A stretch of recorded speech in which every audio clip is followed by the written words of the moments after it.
Hello, Mixer. How you guys doing today? So, let's get into it pretty quickly.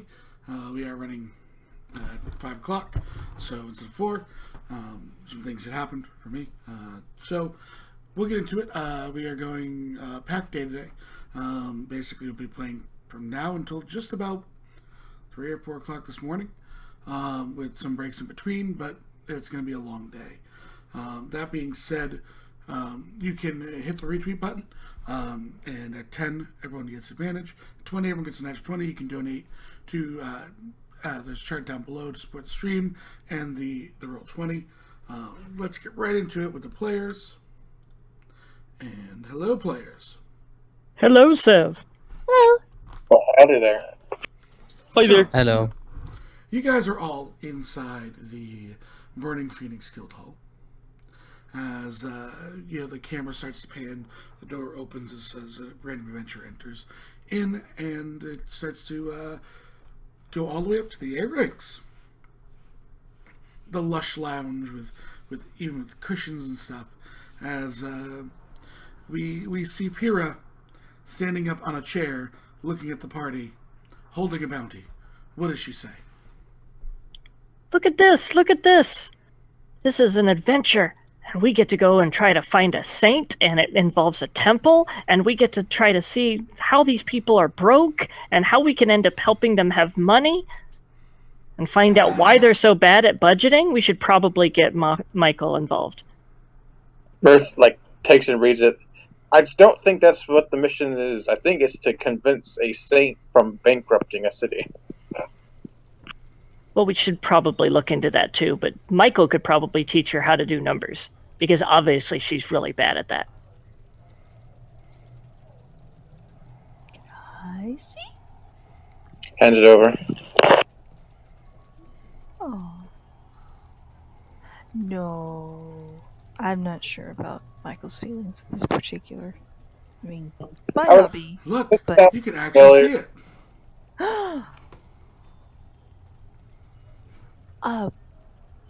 It might not be her. Maybe not. It's probably her. It's Yeah, probably her. It's probably She gets in trouble a lot. Yeah. She likes being in the limelight. Crom looks at Crystal. I don't know what's going on. What's going on? You happen. I think you might have been dead for most of that. Huh. Crom, I need a dexterity save. Uh-oh. Opens the wrong sheet. That's a great start. Incoming Sam! Nope. What'd you roll? 12. You guys see Crum's seat go backwards and slam lands right on his back. Crumb, you look up as there is 2 feet on your chest. I hope. Where's my cookies?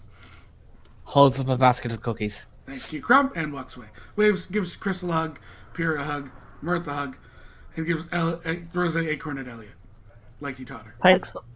Pyra gives her eggnog. Make sure to share Roland. Who? And she runs off. I taught as much. Takes out a second basket of cookies. So, that being said, sorry, Crumb. She hasn't seen Crumb in a while. What are your plans? What exactly is going to happen here? I mean, that's an excellent question. I mean, I'm not. Crystal reads the bounty and looks to Pyrrha. Well, I think we should go and speak to them and find out what the situation is and find out what she's doing and what she's doing wrong and give her business advice and see if there's any way that we can help the people. It says here in the bounty that they're looking for information which can help persuade the people into thinking about this logically. I think that's a great idea, Pyrrha.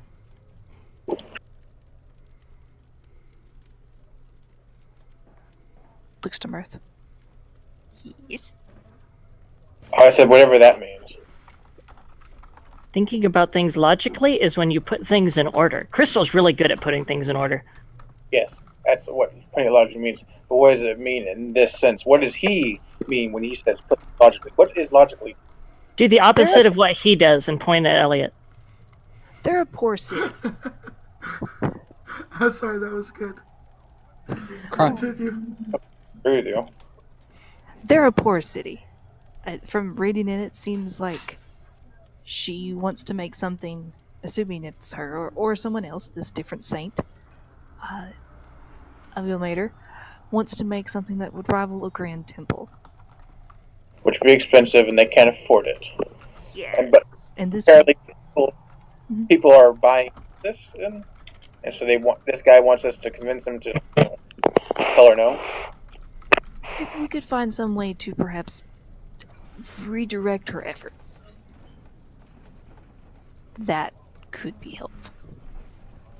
If we redirect them into, obviously, well, what was mentioned was help given to the poor or something instead of the temple at the time. It sounds as though they need it. They're going to need all the help they can get, especially if it's Sefri. Crom thinks, oh, isn't she the one that caused like that big demon to turn up? Yeah, because she revived a person that was dead, that was supposed to be dead, and she decided that even though she was advised heavily not to, that they needed to be alive because they said that they loved her, and she did it anyway, and even her god got upset. I'm surprised Thunder wouldn't blast once you said her name. No, there's a loud crack on a table, however, from one below you. Crom peeks over the edge. It's Jaren. He heard her name. It was his fist. Sefri. He threw. he goes through a radiant fireball but stops. You're Is he I like okay? you, Pyrrha. I like you too! Is he okay? Hey, Jaren, do you want to come with us? Nope. Sounds like you guys want to do things peacefully. Sometimes it can't be helped. You guys have sending. They have dwarves. I don't mind throwing them. That's why you should come. Can I give him cookies?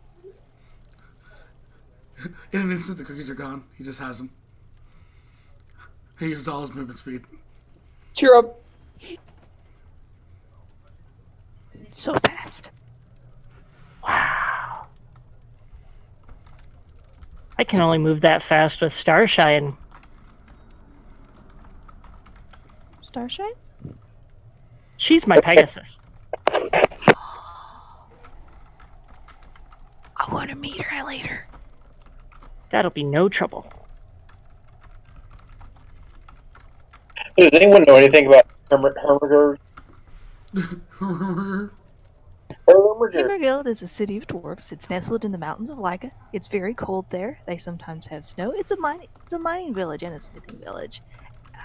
Sefri's father was a blacksmith. Her mother was not very nice and drunk. I don't believe she's alive or in the area anymore, but Sefri was very excited to see their father.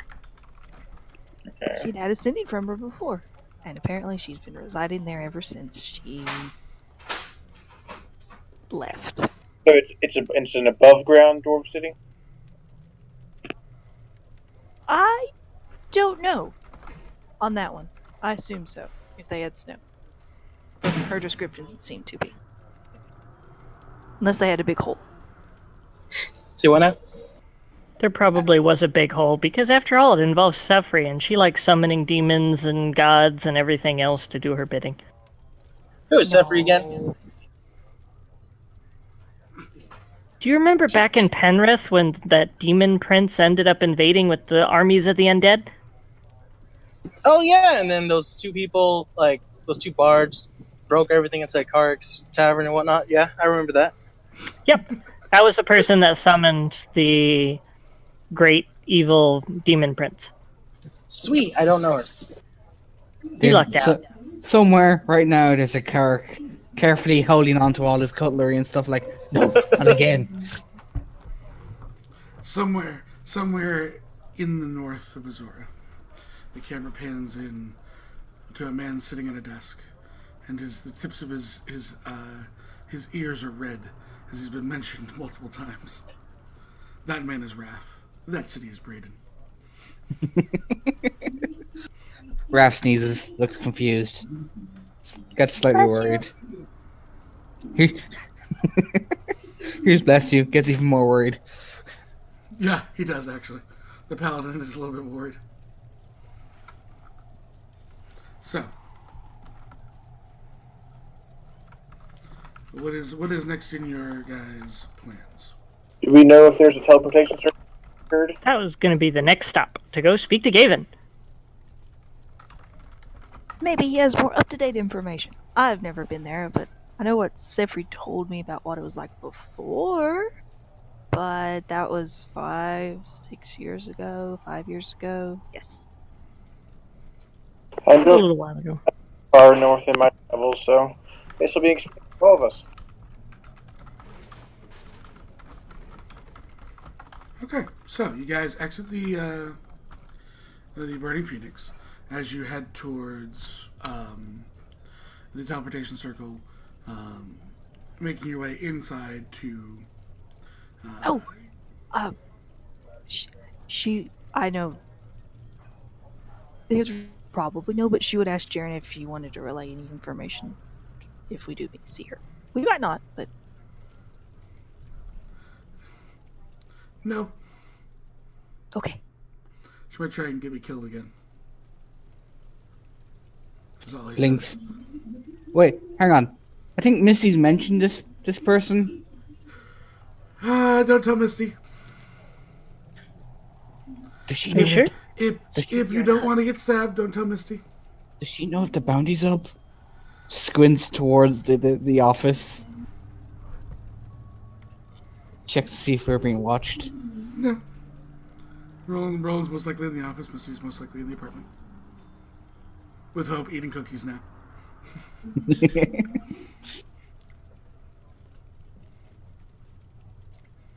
That's all he says is just, don't tell her. Should we tell her when we get back? Tell Roland, don't tell her.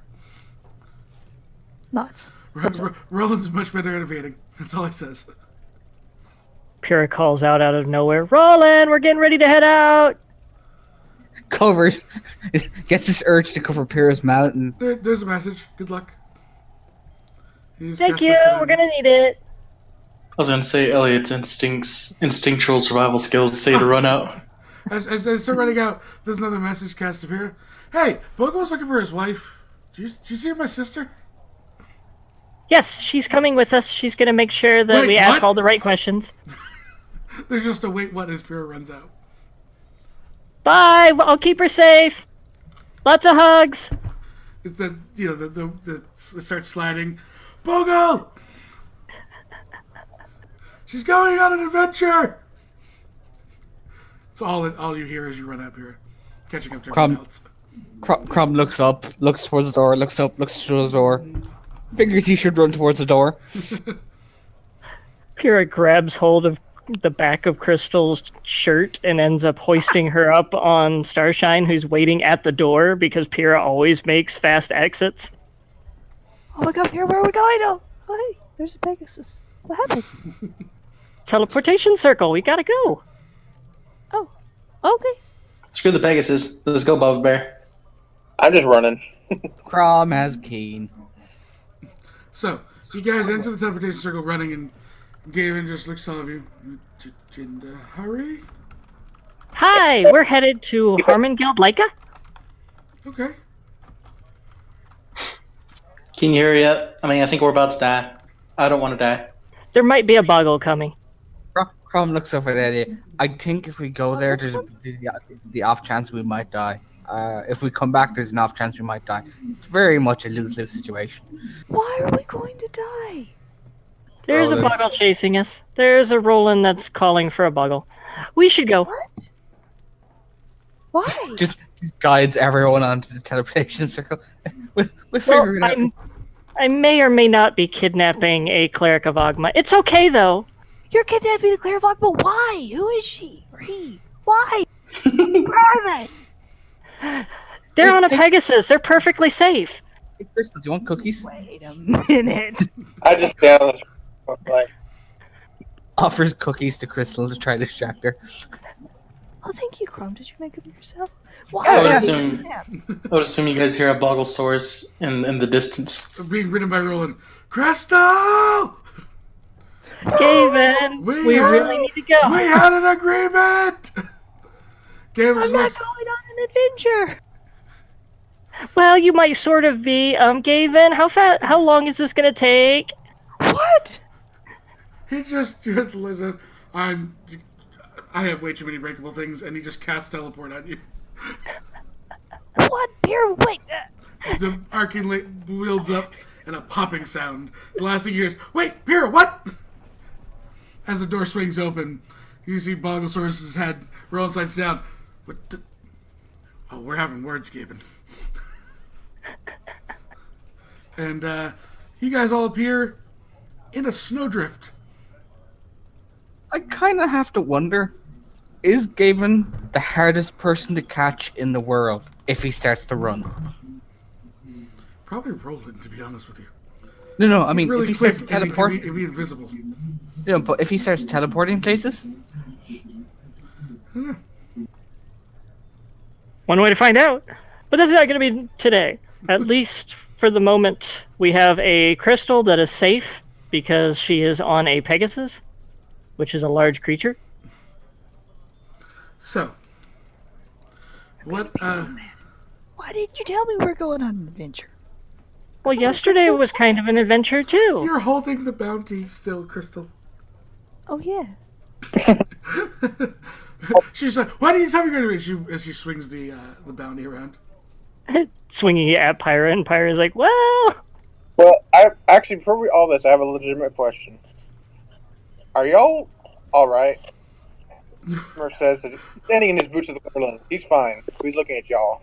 Hey, Mirth, look at me. Do I look all right? No. he looks a little green. Oh, good. Go Then everything's Greenbacks. normal. Go Greenbacks. I Are like we all you. right in what sense? I didn't hear most of what you said. I'm sorry. because it's cold. We're on a snowdrift. Oh. I'm on a Pegasus in the snowdrift. Okay. I'm on a Bubba Bear. I mean, I would like to get out of the snowdrift. Pyrrha, Starshine, go forward or up. I don't know how big we're in. They're just And we nice. see- Nay. It's Pyrrha's, not yours. Hey, Mirth, do you want to ride on top of Bubba Bear too? Because you look like you're pretty much in the snow. Oh, I'm fine. Are you sure? He's nice and warm. So am I. Look, he's even got saddlebags. Vroom! Starshine slowly starts to ascend slightly above the snowdrift. Okay. So, you guys look around and you're at the foothills of a mountain. There's kind of a niceest path that leads up into the mountain. You at least believe you're in the right place. You have no way to tell. Hey, Miss Crystal. If anything, you don't have to call this an adventure. We could just call it like a camping or hunting trip. I'm good at that. Wait, how do we get back? I can get us back. Easy. We're walking. See, these are the questions you were supposed to ask before we leave. Before we announce to the angry brother and husband that we're leaving. Like Well- I said, I can get us back. Did anyone get a map? Again, another thing we need to ask before. To be honest, you're never lost with a ranger around. Hi, that's me. Bubba Bear, I think that Sefri has steak. If you can find her, she'll probably make you one. Murph feels slightly more lost. Starts charging up the path. Oh, I wasn't ready. So, how's Keen handling the fact we're in snow? Oh, he's jumping around. Just With jumping crumb on him. Like, have you ever, Oh, no. did you ever see? Okay, so you watch Family Guy, right, Epi? Yeah. Do you ever see like the happy dog in the field, and it just keeps like bouncing. And you see Peter goes, "I'm happy too." It's just Keen jumping in and out of all the snowdrifts, only momentarily being visible. Crumb standing there watching, like, I have no control over this. Yeah, y'all need to head up there before y'all freeze.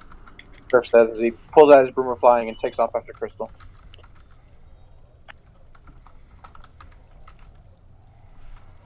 So, as you guys start ascending, who's actually walking on the icy path?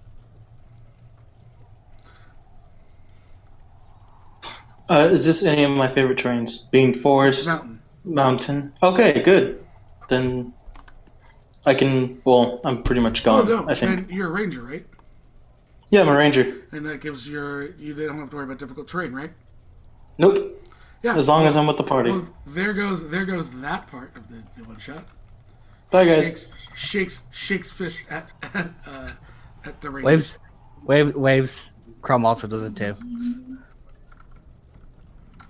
Yeah, but this isn't one of your favorite terrains, right? He doesn't need favorite terrain. Yeah, you do. Nope. No, he's the Revised one. ranger. I thought revised you had to be wandering the terrain for at least an hour. It does, so he still has to deal with it for a little bit. So Follow the big brown bear. No, you ignore difficult terrain. You have advantage on initiative rolls. Difficult terrain doesn't slow your group's travel. Your group can't get lost except by magical means. Even while traveling, you're alert to danger. Yeah. So, as you guys begin to ascend these icy slopes that you don't have to worry about, stairs at Epi, you guys, it's quite a bit, everything you're looking for as you guys ascend these slopes, like, maybe I remember these kind of icy slopes. I'm looking for dragons in the air. Yeah, monsters would pretty much be it. Firefly, do you have access to a sheet? Elliot, I should. Looking for threats. Perception, por favor. Yeah, I'm keeping my eyes up in the air because I'm getting all the information for you guys on a sheet. Can Crumb, is it nature or survival? to take Perception like a, rolling? Yeah, perception. He's looking because he's looking for something. That's a 27. I'm still in as a GM. My apologies. That's fine. You can stay in as a GM. Can I You make rolled like a nat 1 and got a 16. Can I make like a nature or survival to see what kind of creatures they're about? I think survival. Sure.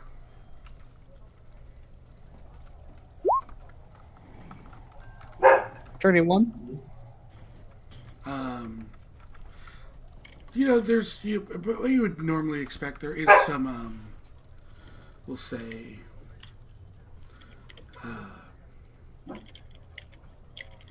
couple packs of dire wolves. You just notice in tracks, some crag cats. You notice a couple giant footprints, and even a troll. Crumb blinks, looks towards Elliot, and goes, "Giants." Is the troll looking for hobbits? Probably. I knew I shouldn't have given him that ring. Someone say giants? Where? Murph's just gonna keep an eye out for us, either above or below ground. Lead to like. Crown, giants are the easiest things amongst us. If we fight a dragon on these icy slopes, we're gonna get our ass handed to. And I've been ass handed to by many dragons in my past. Well, maybe you should wear pants. Sorry, No, I like my long johns. So, as you guys ascend quite a bit, there doesn't seem to be any real signage of on this path at all. You'd expect at this point you've probably been traveling for about an hour, and there is no signages. You would expect it to see something generally by now.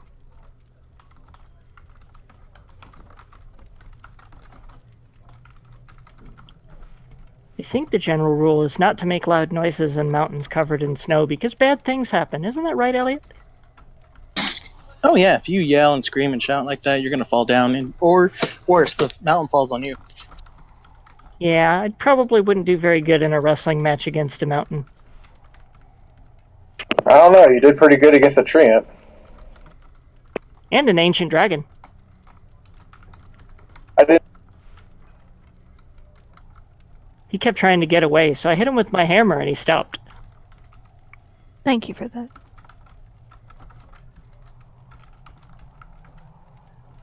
Wait, what color was it? White. The Oh, white one cool. that we fought. Remember? I remember. That one was terrifying. I agree. But the second white dragon we killed was pretty cool. It was a gingerbread, but then it turned into a white dragon for some reason. I also agree. Yep, it was Nami until I ate one of its scales and then kind of choked for a while. I like its breath. It turned people into gingerbread men. I didn't like. Oh yeah, look what I got! And he pulls out that plate and it creates gingerbread cookies. Haha! Oh, Chris, Pyrrha what's steals a almost done? cookie. Well, at least we won't starve. So who does not have any who only has regular winter clothing? I don't have special winter clothing, but I have regular. I have regular. I have quality. Waves. Well, warm clothing. It's starting to get in a little bit on you, and you know, it's just starting to get past your clothing and starting to make you a little bit noticeably cold. I burrow into Keen. Like, hug onto him, like, no, you are now my mobile warm blanket.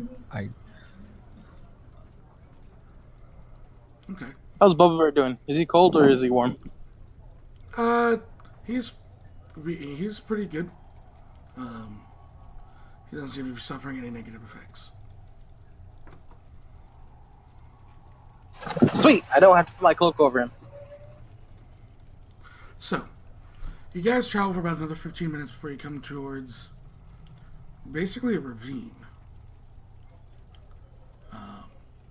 With seemingly nothing across. Would you guys like to give me some investigation checks?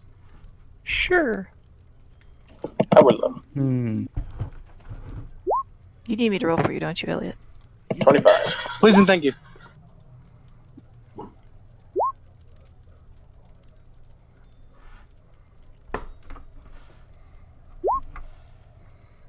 High fives, Crystal. What are the top rolls? Top two. 25 and a 29. Alright, so 25. Oh.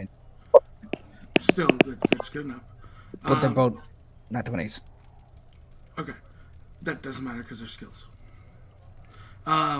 So as you guys are sitting around looking, who rolled the two higher ones? Crom Me? Crystal. No. Crystal. 25. Mirth, sorry, because reliable talent. Okay, so you guys realize that there is some. It looks like there has been an avalanche of snow over something, just in like kind of the snow had come down and covered something. It looks like it's on the inside of the mountain. It's against the rocks of what the mountain would be.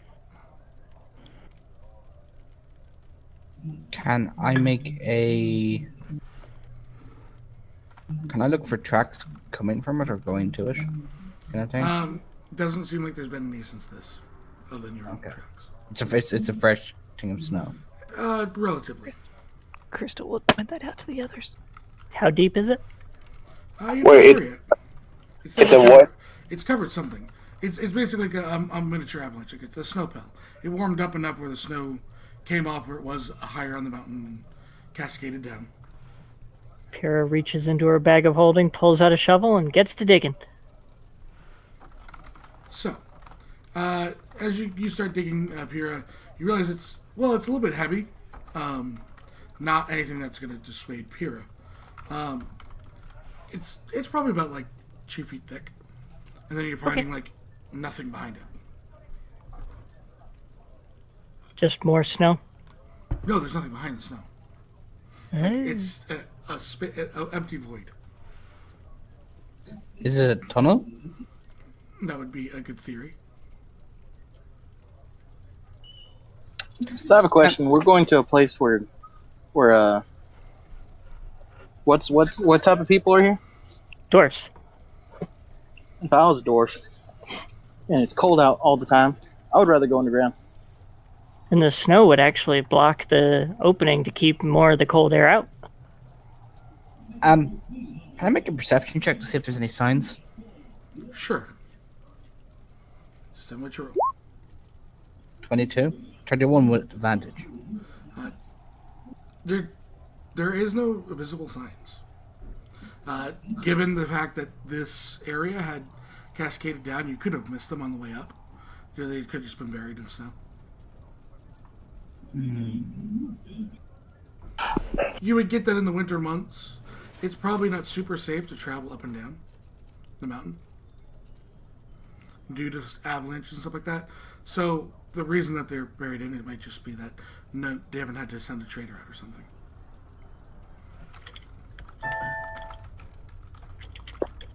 Well, this seems like the most likely path we found so far. Do we want to head inside?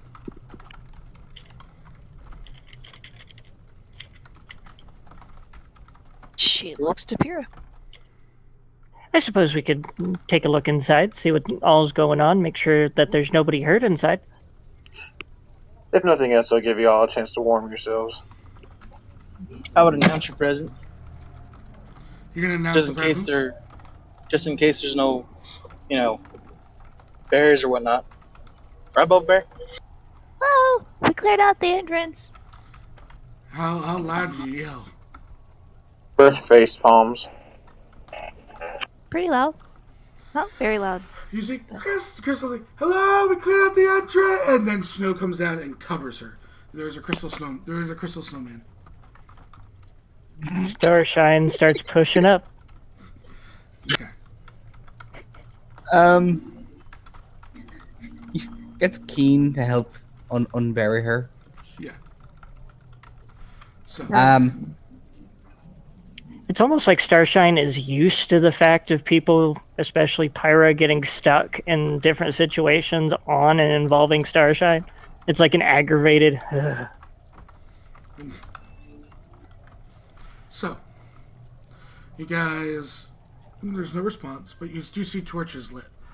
Kind of in this curving path. There is a plaque in here. It looks like a sign. What does it say? Do you read Dwarven? I do.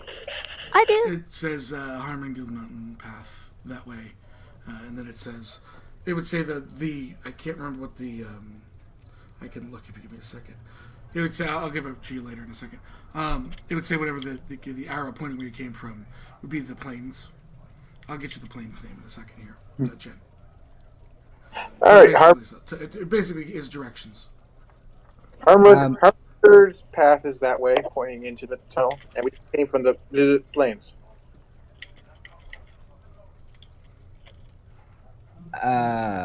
Is there a whole thing full of torches? Like, every so many feet there's a torch, or? Yes, similar to. It's basically lighting up the path to the humans that may.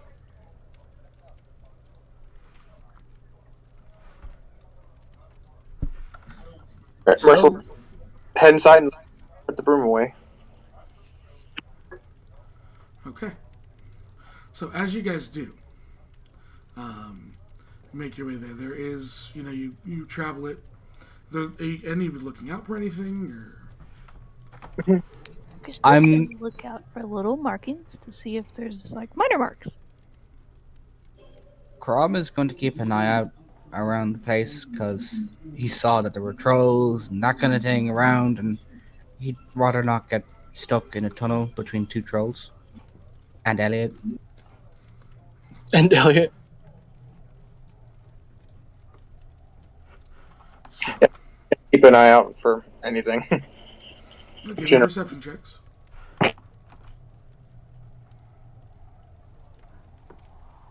Can you make me a perception check also? I'm gonna see if I can hear anything off in the distance. Are you watching for threats? You got a 20. High fives. High fives. I got a 19. I got 22. I would use tracking, but since we're in like a cave-like system, it doesn't seem viable since it's all rock surface. So, that being said, nothing comes through until you eventually come. You guys walk for almost I'd say about 30 minutes. As you're taking and looking for your descriptions, where you kind of come to another, and you see snow just in front of this, but it's not as much. It looks like it's been partially being cleared out. You kind of see a shovel come through. And, someone is actively clearing this.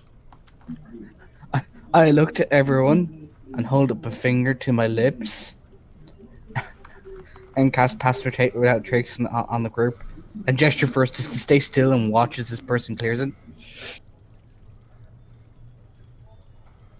Does everyone... Crystal mouths why? Crumb grins, shrugs. Maybe we should help? Points to Elliot. Ah, I mean, it would be entertaining watching his reaction when he breaks through the ice and we're all standing there waving. Dude, there's a time and place. Really. I mean, he might feel like he's achieved something. why are you pointing at me? I was agreeing with your assessment. My apologies, I should have stated. Oh, cool. He gets an arrow out.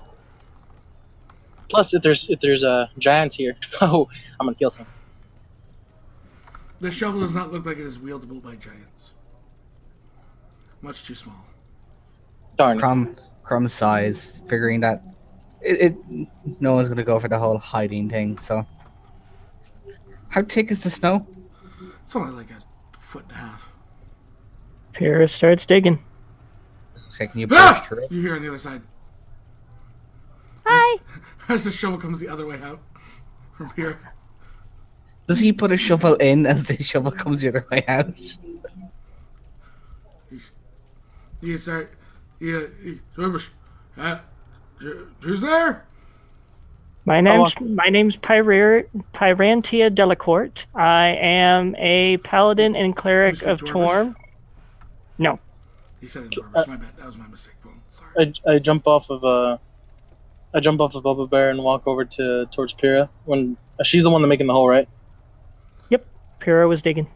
Okay, I just yell in. What are you doing in my hole? That's what you yell in Dwarvish? Oh no, I'm yelling in common. There's a Crystal. grumble. There's a Crystal. grumble. Can y'all hear me? Yes. Now, You Okay. can now. Murph says in Dwarvish, "Hi, we're just travelers heading to he would say correctly, but Hermagerd." Hermagerd, Harmingild. Mm-hmm. Yeah. Harmon. Guys, I Well ain't then, knowing what well the hell then, y'all then- saying. Then help us dig. I'm trying to. Wait, no, she can't hear him. She can't No. understand him. He said that I said that in common because someone spoke to him in common. So he is Okay. Crumb looks at Keen and goes, Keen, dig! And waits for Keen to burst through. Bear. Keen dives into the snow, making a hole. Yeah, that's what I And expected. you hear a small scream from the dwarf on the other side. Ah! Crackhead! It's Crop. friendly. Crumb She sheds. says in Dwarvish. It's with me! You know, I remember this from a dream I had. And then Bubba Bear dives through as well, with Elliot still on his back. I was ready. Are you strapped over there? I'm one. Yeah, he's trapped above there. Okay. It's a Does- saddle does- bag with the belt buckle strapped to Elliot to hold him in. Does Elliot's beard turn white and he comes out like with a white mustache? Is like Oh, yeah. he's covered in face with the snow. He resembles a young Elliot Santa Claus, or an old Elliot Santa Claus. You see, as the holes come, you see a pair of dwarves, battle axes drawn, looking at Keen. Crom comes They have out. not attacked, but, they're not used to cragcats bursting through the snow. Well, they are kind of used to it, but it's more along the lines of, He oh, did look. not attack them. Yeah. Are they used to rednecks bursting through the snow? No, but at least you seem to be riding it. Crom comes out and kneels down and starts to cuddle and gets Keen to roll over and scratch his belly. Yeah, he's still looking at the cragcat and this pair of dwarves. One has gray short hair, hangs over a full time-worn face. Bulging black eyes set dreadfully within their sockets, watch anxiously over the spirits they've grieved with for so long.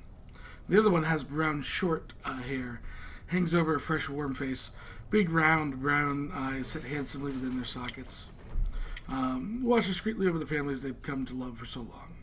He also, however, has a tattoo resembling a bear paw, almost hidden by his right eye, around his big bushy beard too. Sweet. That's 1 point for Elliot.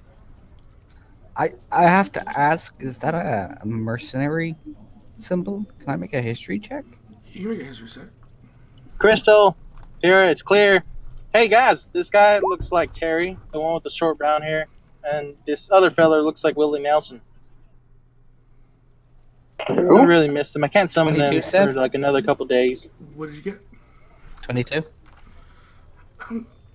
It resembles something like a mercenary tattoo, but doesn't seem to be a mercenary tattoo. It's very Well, that's similar, true. but not one. Legend to see if it was a religious marking, Sure. or is We could barely see his tattoo, right? yeah, it's 12. But Do you most of want you me to guys have stupidly high Yeah, passive Rennick Elliott's skill just gonna to you. come out and say, "It's like, oh, cool, you got a bear tattoo. What is it for?" It's clan. Clan what? Clan marking. Bravery.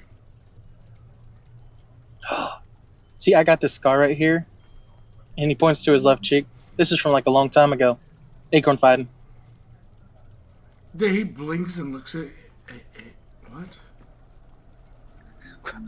Crom grins. Yeah, you don't want to get into an acorn fight. It's serious business. We take our acorn fights seriously. Mm-hmm. There's just the dwarf blinking.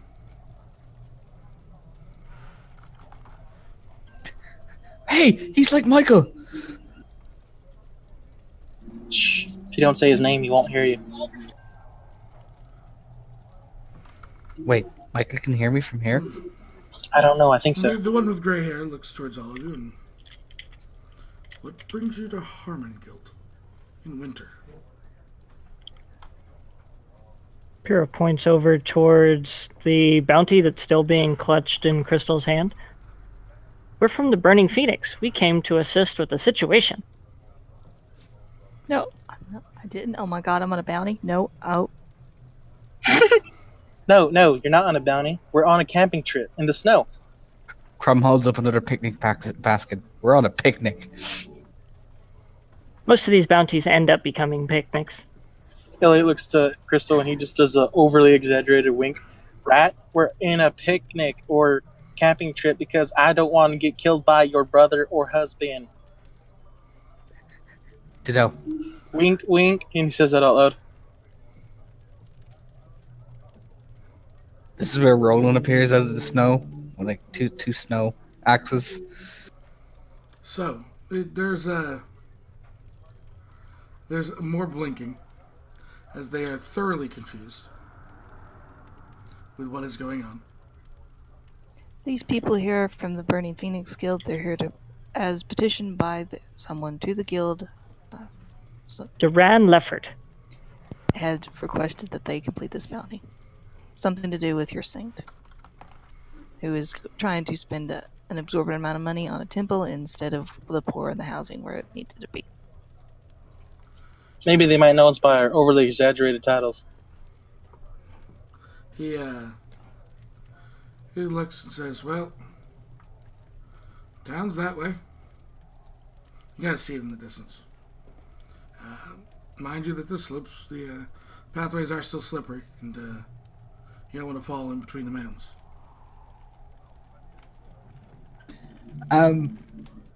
You gonna be okay here? He gestures to the hole, the newly formed hole. Yeah, we're gonna clear it out. We're just gonna come and go. I can help. How can you help? With the shovel? Oh, ma'am, if they're afraid of your brother, we'd rather not get involved. Imagine how quick Boggle would be able to clean out that hole. Oh, watch this. And he summons two Fey Bears. You just start jumping back and forth through it. So, you guys head towards the town? Or is there anything else you have for these guards? What is the general? Are they guarding or are They're they... guards, yeah. They are dressed in guard. You know, when they have weapons, it's part of their duty. They're on one side, they're on the far side of this bridge that leads towards the town. Did Crom know it was going to be snowy beforehand, before coming? Yeah. Could he have It is prepared? winter. Could he have prepared soup in a hot flask? I'm okay with this. He would give the guards soup. He would have both. Elliot looks to the guards, then looks to the bears. You guys want some warmth? They raise their eyebrows at you. Yeah, they'll lean up against you, guard with you for an hour at least. That couldn't hurt. Bear Sweet. hugs. Traps. Or clan. That's what you say, clan. Clan, yes. So yeah, the bears, they walk back after, it has been done. And the bears have basically walked with them to the side of, back towards with you. They cross the bridge with you, talking along the way. I have a question. What's your clan called? He looks, I guess the name. Bridge into town. Onyx Hand.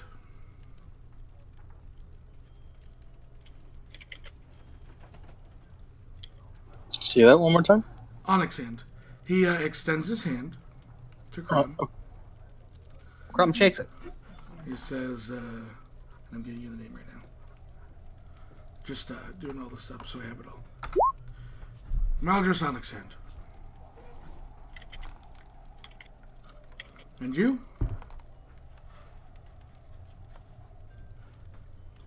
Sorry, could you say that again? And you? It's written in the chat. Oh, I'm Crom, Wyvernblight. Nice to meet you, Crom Wavenblight. Looks to everyone else. Who are all of you? Mirth will shake his hand and say, Mirth for Nash. I'm gonna go last because so many titles. I am Pyrania Delacourt. I am a paladin and cleric of Torm. And she will shake his hand. Looks, Crystal. Boglion. Cleric of Agua. It's nice to meet you, Maldrus. She shakes his hand.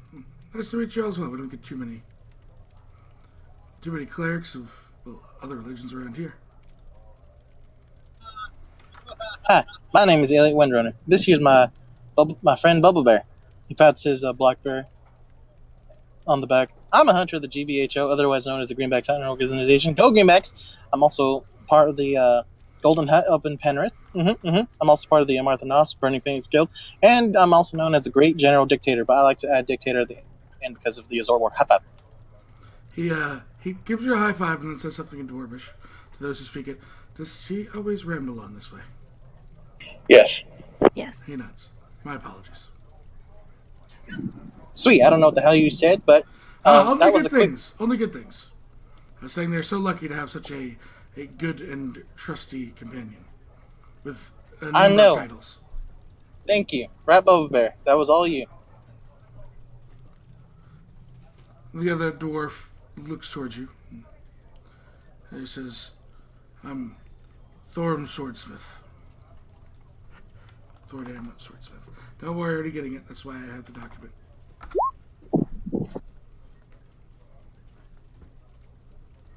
And he says, you are on the Barren Glacial Bridge.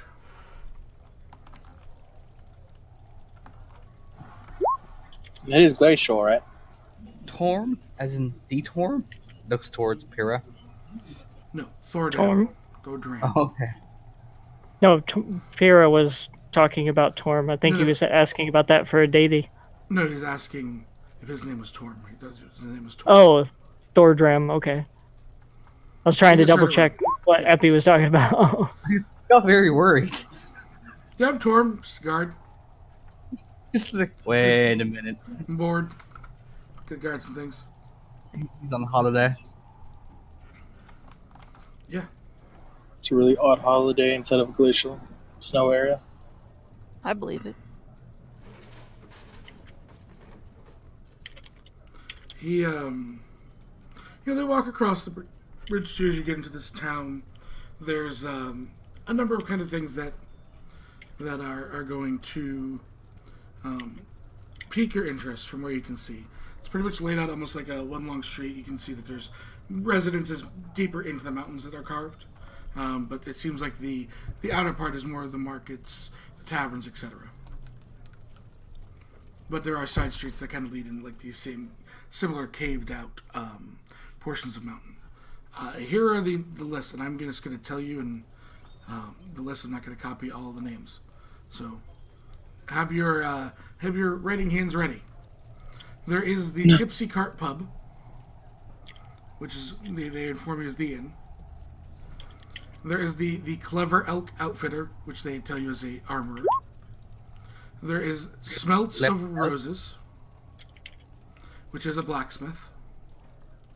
They tell you that the bridge at the very end of your vision is the Northern Glacial Bridge. It's apparently going to lead to this new temple or whatever that people are talking about. So there's a pair of guards up there too. What do you think of this new temple? What's your opinion? They both shrug. Aunt Morden don't really care, to be honest with you. More. Well, hold on. And he looks through his bag. And then they inform you that there is the Terra Tunnel Company and the Deep Delves Company, which are the two mining companies in this town.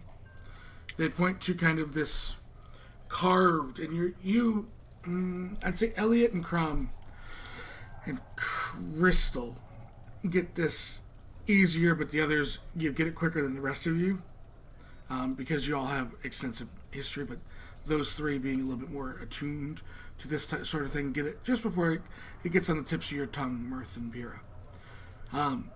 There is a large kind of stone bridge. It almost looks like it's been shaped through Druidic magic.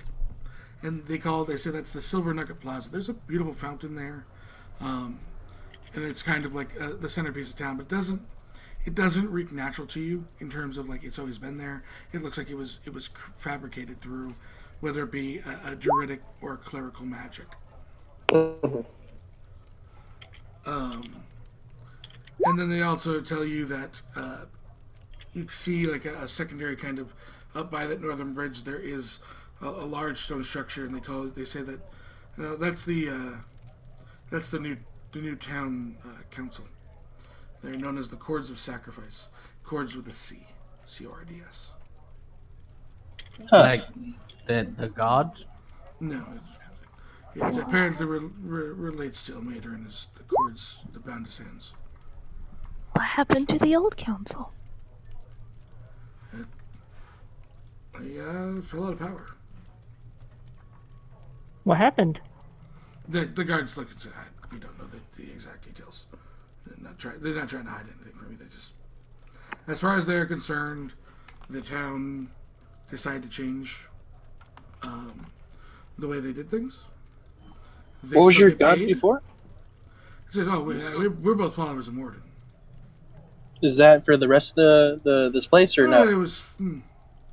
Everyone had their own. It just kind of wasn't anything specific.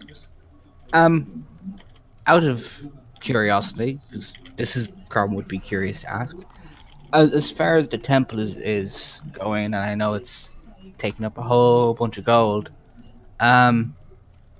How are things on the kind of poor side? Are there any families suffering with the winter? It's winter. Of course, the family's suffering in winter. You know, they in terms of the way that they say it to you, and I will roll an insight because they're not trying to be, they're not trying to deceive it. They're just having conversation. As far as they're concerned, you aren't any threat. You don't seem to be here with ill intent. You've helped out. You've been nice. You provided them warmth and food. They're the little things that don't make you have to roll persuasion checks. Acting like people. They look to they're not. They don't blame necessarily the temple for anything. Nor do they. They just this is, as far as they are concerned on their end. This is life. This is what life is in this town. There have been some changes, which they told you about, but they don't necessarily blame any of the temple, maybe because it's not built yet. That there's any additional suffering. Who's more? If you know of any specific families that are hit hard by the weather, They go, there's plenty. It would take all day to tell you. And then Jet, you had said something, but you kind of were. I was asking more. You're asking about Moradin? Yeah. They tell you that he's the patron god of all dwarves. Oh. Is there any way I can maybe, because Sev, you know what I'm going to do. It's what Crom would do. It would be gathering these people and feed them up. And they said that you try and explain. There's many more than you could take. you mean like more than 200 people? The population is about 3,700 of the city. Oh, Well, it's technically a town, but you get what I'm saying. There's Yeah. There's more people than you could help. This would be a long process. And then you'd have people potentially fighting over stuff like that. yeah. Crom nods, understands, and he goes, he looks to Pyrrha, fearless leader. We would still be able to help them, Crom. I We know. just end up having to look at long-term plans as well as short-term plans. And since I know that I have some establishment within Penrith, maybe that would be able to assist with some of the people also. Well, even in Penrith, the winters are rough. No, she's saying she can use the resources that she gained through the academy and stuff like that to be able to help these people. Yeah, Because she's always gathering and making deals. winter is just one of those things in this type of if you don't have magic and you're not a rich person with a really good place, winters are going to be rough.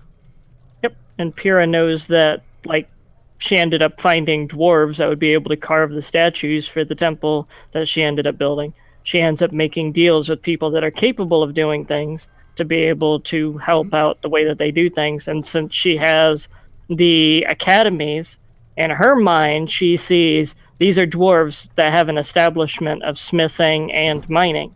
They have resources available. If she can end up making a deal with them, then she would be able to have smiths that could make weapons and armors for the academies. The only problem is they are continentally different. Yep. I just mentioned that just so people are understanding of it. So, Yep, there would be they, distance. they look towards you and tell you, good luck with your bounty. Not We sure are it'll be- probably going to need it. the one with the bear tattoo, which is Maldris, looks at you and goes, "You may not want to lead with it." how would you suggest that we end up starting the conversations, and where would you advise that we begin You on said our search? You're looking for stuff, right? We're So looking to assist, and we're also looking to be able to you might, help you might wanna guys. meet And the people. okay, Some of the people in the general establishments. Don't go door to door. Dwarves are, he laughs. We can be cranky. I smell steak. general establishments like the pub. But wouldn't be a bad place to start. Get to know some of the people. If you're looking, thanks for a second. North Glacial Bridge. Tell Carmack that you're my friend. He might be able to give you a little more insight. Sweet, I got a new friend. Out of curiosity, is there I know the temple isn't built, so is there like a makeshift area? It's in the definitely not restarting the intro music. That was not meant. You get the fact that he tells you that it has primarily been done in such a way that there was small shrines in everyone's house. Was how gods were worshipped. When he was young. Now, mind you, he looks like he's like 150, 160 years old as a dwarf. And then he tells you that now there is a small kind of dedicated shrine to Mater in the kind of the entrance of the Cords of Sacrifice. He nods. Thanks. He knows. So, where is the group headed? Peter will look to the group and ask whether they wanted to stop off at the pub or the Northern Bridge for more information first. Pub. Over the bridge again. Northern Bridge, you'd walk by the entire city, and that's going to lead to apparently the new temple location. It led to the peaks of the mountains. Well, what's like? I guess for like where put it closer, the tavern or the tavern by far. Let's go to the North pub. Glacial Bridge is the last thing in the town on the way out. You're going up the mountain farther. If y'all are wanting to meet friends and whatnot, me and Ileana, when we were venturing out first, we used to go to a whole bunch of pubs.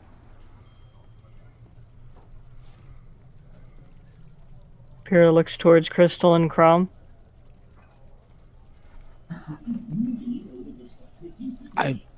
Crom grins weakly because I kind of want to see if I can help the people here.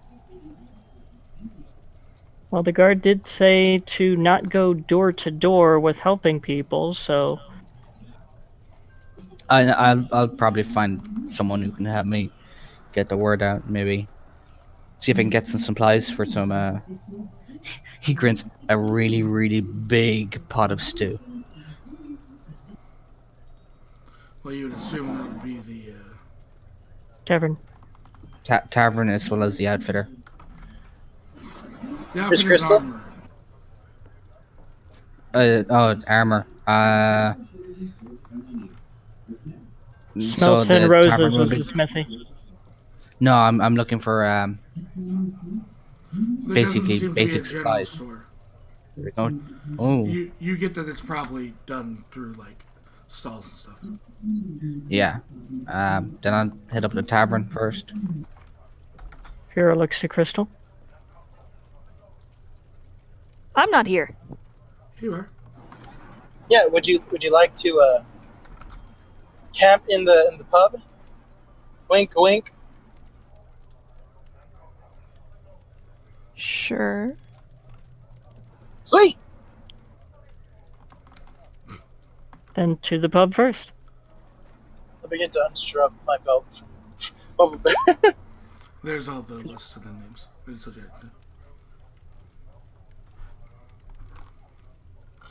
With appropriate spellings. I'm sorry that I misspelled anything. No. It's just that's why He was taking a minute when he was saying them, and because he was getting a copy of them for everybody.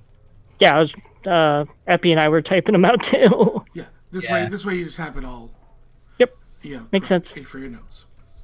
Yep. So, has that is fine. You may make a ranged attack. Deck save. Yes, please. Elliot, what's your armor class? 18. Snowball goes whizzing by your face. Crom ducks in behind Crystal. He slowly turns around. I can smell you. Charge, Bubba Bear! Throw the snowballs all over him. Go Keen! Counter with your own snowballs. Both of the animals look towards you, and Bubba lets you down, Elliot. So you can Okay. get snow. I get Do you desaddle? And then Bubba what? Bear, do you desaddle? Do you get out the saddle to get the snow? Yeah, I got up. Keen and Bubba Bear go rushing off to play in the snow. Without you. No, and then I launch my snowball at Crom when he's up. Alright, make me a deck save from Elliot, please. Go, Crystal, go! I believe in you. Does a 15 hit you? No, I've got a 19. What? They're What? diving around throwing snowballs at each other as Pyrrha, Mirth, and Crystal look at them. Imagine we're just like chucking snowballs. Take that. Crom looks back. I'm here to help people, but it doesn't mean I can't have fun while I'm at it. You missed, good sir. So, where are you guys headed? They, You're waiting on Elliot Crystal's had answer. Elliot had 17 votes for the pub. Crom said 1 vote for the pub. Crystal Wait, said what? sure, whatever. And Mirth said to the pub. Okay. How did I have 17 votes? Because you kept saying to the pub, to the pub, to the pub, to the pub. Pierre was tallying it. Okay, so you guys make your way just on one end of this Silver Nugget Plaza sits the. And Crystal said sure. Yep. Not whatever. You said, "I'm not here." That's what your first response was. To be fair, Which is not whatever. I'm sorry. let's see. From the outside, it looks well maintained, beautiful, and warm. Small stones, carved stones, and pillars of stone make up most of the building's outer structure. It's hard to see through the large stained glass windows, but the happiness and joy from within can be felt outside. As you enter the tavern, through the heavily used wooden door, you're welcomed by aromas of roasted meats and excitement. The bartender is engaged in conversation, but still managed to welcome you with a wink. And that is what you get for the tavern. Who entered first? How about it? I don't know. Okay, I guess I'm going in first. Steak and ale for everybody, on me. Dwarf looks up. Very well. Rums. Crom kind of looks worried. Elliot, do you have the money to pay for this? Probably, I think. He looks inside his gold. How much gold do I have? You have 63. 63. Is that enough? Who are you asking? Bartender. Decent ale, not super high. Crom looks worried. Bob just steps up and says, "Just get the good stuff," and he pulls out a plat or two, or however many it was. Damn, look at this.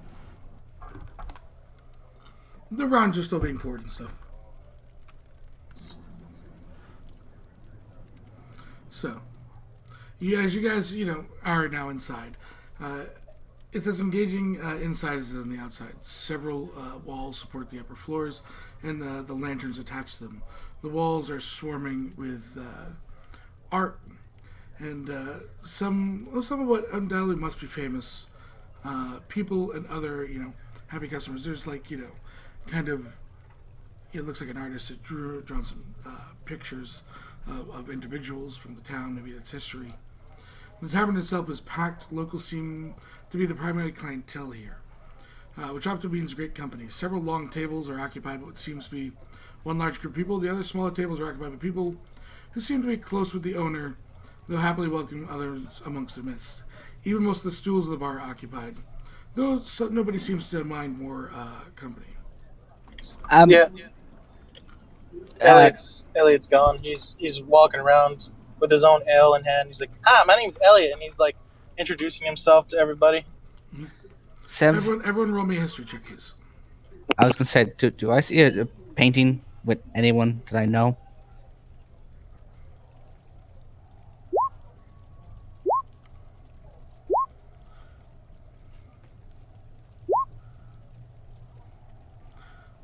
Oh, that's Elliot. I thought that was Crystal's roll. I was like, 2? How? Oh, Mark and Kira, wrong.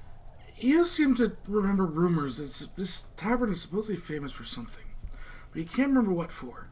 Though judging by the smells of the grilled and cooked food coming from the kitchen, it's probably the food. You managed to find a seat and prepare what undoubtedly would be a great evening. I have a quick question. Do I see? Hold on. Sorry, after you. Mirth. I was just gonna say, have we only seen dwarves in our time here, or is there like other races? Oh, there's some here. There's some humans. It's pretty much humans and dwarves. Okay. It's primarily dwarven, from what you've seen. In the bar, I'll tell you the people that are, have potential information or interactable. There's the dwarf bartender, and then there's 4 humans that look like they're willing to chat. The other dwarves are just basically having a good time. They don't look like they're maybe too, I'd say, enamored with talking, about anything. They tend to be grumpy. First question. Do I see Celeste on the wall anywhere in the paintings? Who? That's Sora's sword. Celeste. Oh, no, not. I That's Sora's can't remember her name.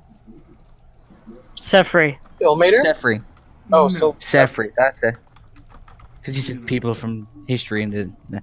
Okay. So, do I see any pictures saying the saint? You don't. They all seem in this establishment like there's some dwarven heroes and there's some battles. Crom, give me another history as you're looking at the paintings.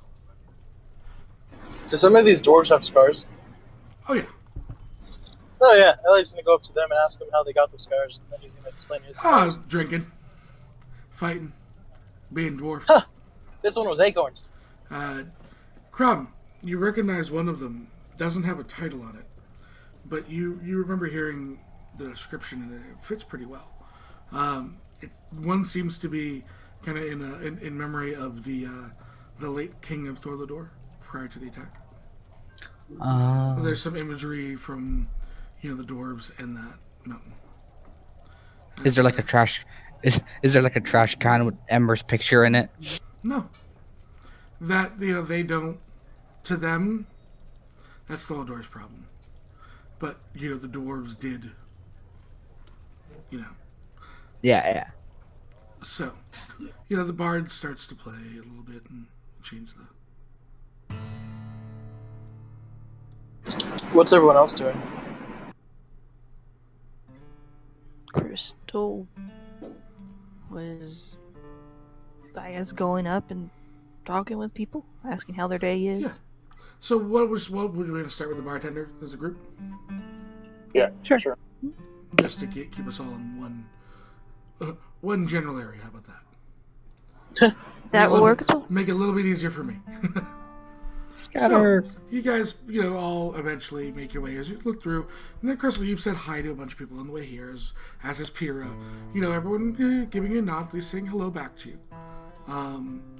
You guys make your way to the bartender. Black short hair and neatly coiffured to reveal a fresh, wild face. Hollow hazel eyes set handsomely within their sockets. Watching longingly over the ancestor they defended for so long. You get behind the bar, there's a couple weapons that are hung up almost in memory, probably of his ancestors. There is a tribal mark form a stripe below his left eye, which marks a lineage, but also, probably more importantly, leaves an aching burden of unfortunate adventures. But he smiles nonetheless. Welcome. Assume common for the lot of you? Unless you all speak Dwarvish, then. Not all of us. He says, then Say what now? we'll do it easily. He says, I'm Gargrim Shale Quarry. This is my establishment. You're very generous coming in and ordering food for everybody. Nods towards Elliot. It'll be 52 gold for the entire purchase. Sweet. Hands over his gold. Okay. What brings you to Harvard Guild?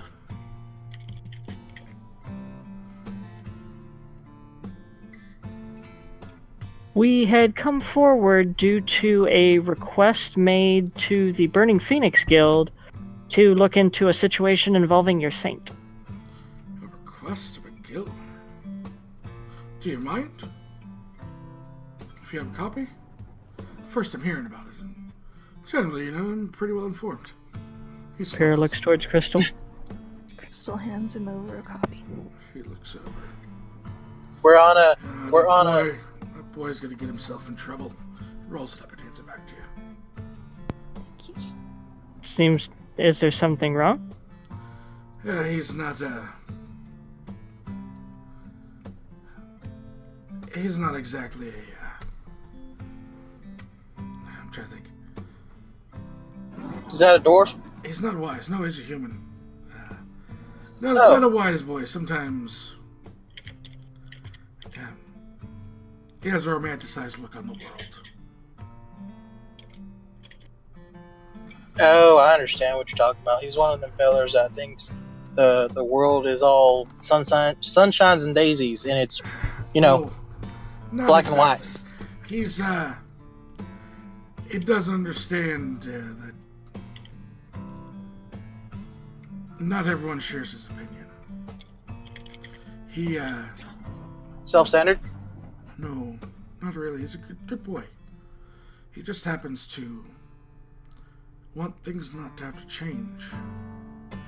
Harmon Guild was you see, still pretty dwarven, but recent events have brought about a change.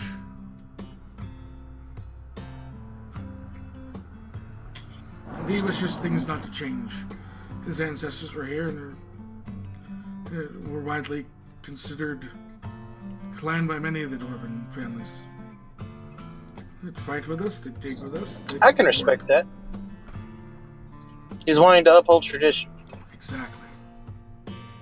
Sometimes tradition can still remain tradition even as the society in which you live grows. It can, and that's what I hope for, but things will play out how they play out. It's one thing I've learned from nature. It's always changing, so. He nods. Looks at Crystal. You said that there were some recent changes. What were they? Well, as believe the bounty referred to her, the saint, returned home. And with it, the stories of actions and heroics have led to an influx of people coming to to this town, and not that they want to, respect the mining and the hard work of the people, but it's almost of a fanaticism.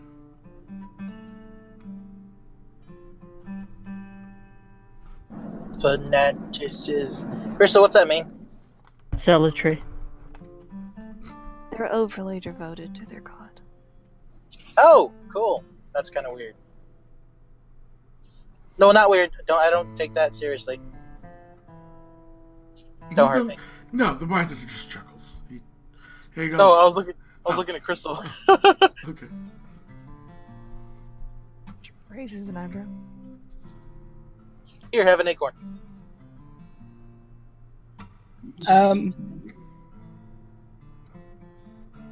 Crown? As far as things go, he looks at the he gestures to the bounty that Crystal has, and then looks at him and goes, "The reason I think this bounty was here is because a worry of money is an issue, really." Fair Is there enough. If people believe they need to worship more than they work, the companies, the mining companies, won't pay as much. If not, just leave. You have to have workers to have money. And the cleric, if this temple just takes care of the people, and the people don't have to work, what's going to happen to the town? No one has coin. I can't stay in business. Yeah. If people get free food by taking the quarter-mile walk, what's going to happen to my family?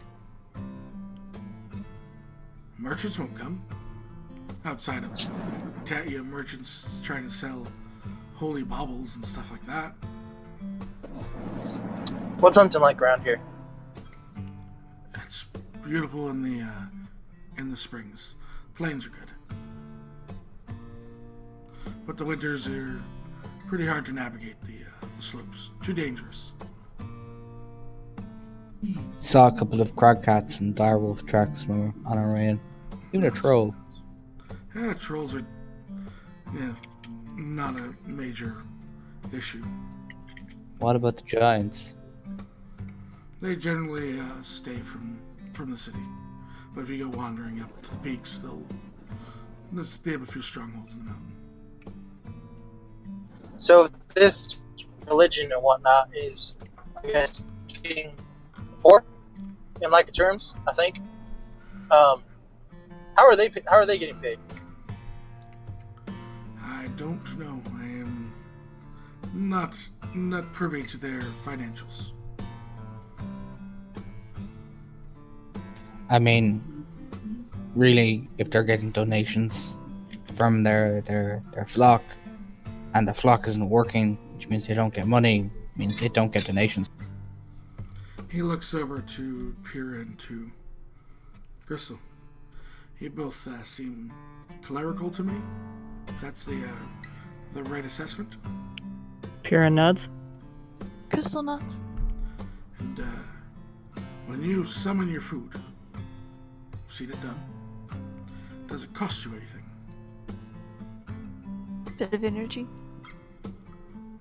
He motions to Crown. There's no cost to have clerics. They But not- believe in their god. Not everyone's able to be a cleric. I mean, apart from the saint, there aren't a lot of... If you just have one, I can make a tremendous amount of food and water that can feed a whole. Crystal alone a day could feed this village. Yeah. Crystal, you and I have something Does to it talk taste about. good? If it doesn't cost you money, are you going to be complaining? If it's that or starving, people wouldn't complain.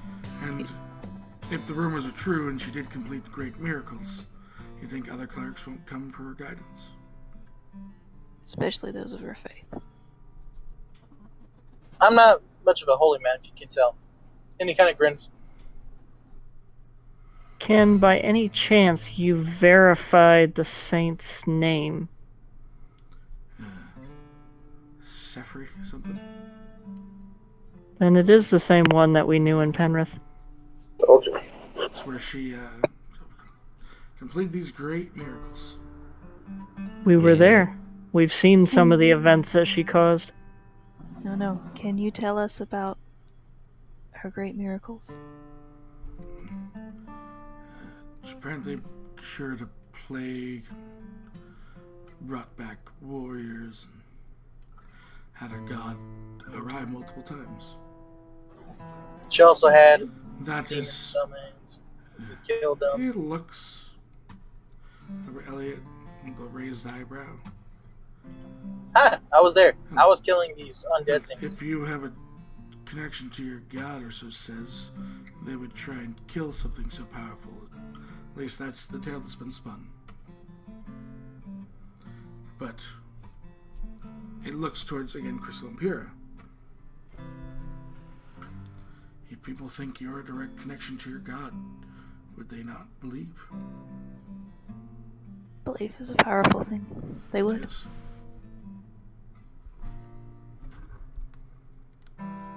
They could get any help. It would only strengthen their belief as well. He nods. He looks to everyone else. He goes, anything else I can provide to you folks? We were wondering about ways in which we might be able to help the community without shortchanging in such a way as you've already pointed out. Which path or to whom would you advise that we speak to? Yeah. I guess I have to ask in which way you aim to help. To better tell you who to speak to. I was hoping to feed some the women and children, the worse off, you know. And I was looking into the idea of investing into the businesses that exist here. Well, you'd have to speak to those merchants. With their establishments in terms of investments. That's What about direct. this boy? What about this boy you're talking about? He lives over in the slums. But if you're looking to get introduced to some people and have a thing, he points over. There's a male human sitting, dirty face. He points over. That's Aiden. He'd be your way in to talk to people in the slums. Wait a minute. That name sounds familiar. He goes. Then he points to two females sitting at a desk, both human.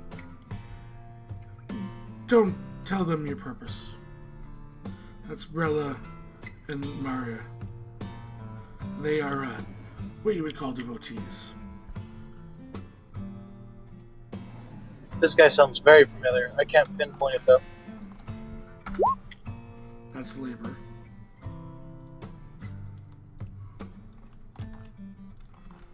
That's one devotee. What are you talking about, Elliot? No, I'm saying this out of character. This guy sounds very familiar. I can't pinpoint it. And I don't know if Elliot knows about it or not, which is what I'm trying to figure out. Ask the all-seeing power of Sev. The Aiden guy, there's been other people with the first name Aiden. Yeah. As far as I Probably. know, we've not met this person. Mm. Or at least, yeah, he doesn't seem... Nope. The description doesn't seem familiar, at least. Okay. You've met other people named Aiden, different spellings too. Just double checking. Because it sounds familiar. Yep, nope. Sweet! We're gonna go talk to him? Or what's our plan, guys? Elliot just drinks his ale. Well, it would seem that this Aiden person is the path in order to speak to the one who set forward the idea of the bounty itself. I would also like to speak to Carmack at the North Glacial Bridge and also stop by the particular shops in order to see about helping the community as a whole by assisting in what they are doing and the lives that they already have. That way people don't just stop working, they are being invested in to keep going with their lives. So, you guys are moving over to Aiden? I suppose. Yeah. Before the bartender and a jar of acorns.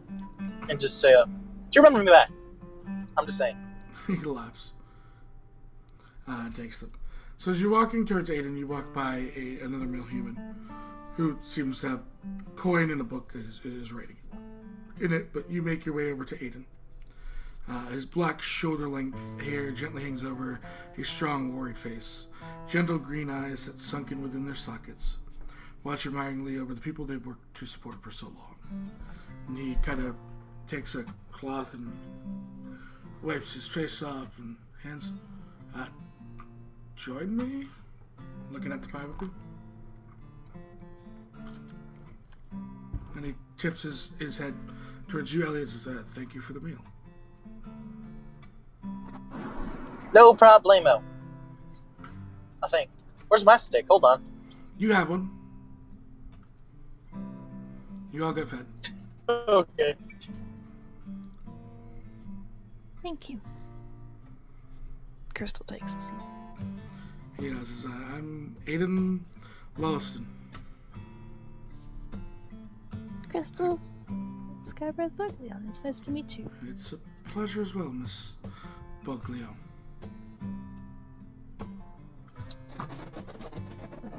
My name is Elliot Windrunner. I had a bubble bear named a black bear named Bubble Bear, but I'm also the hunter of acorns. You can call me that too.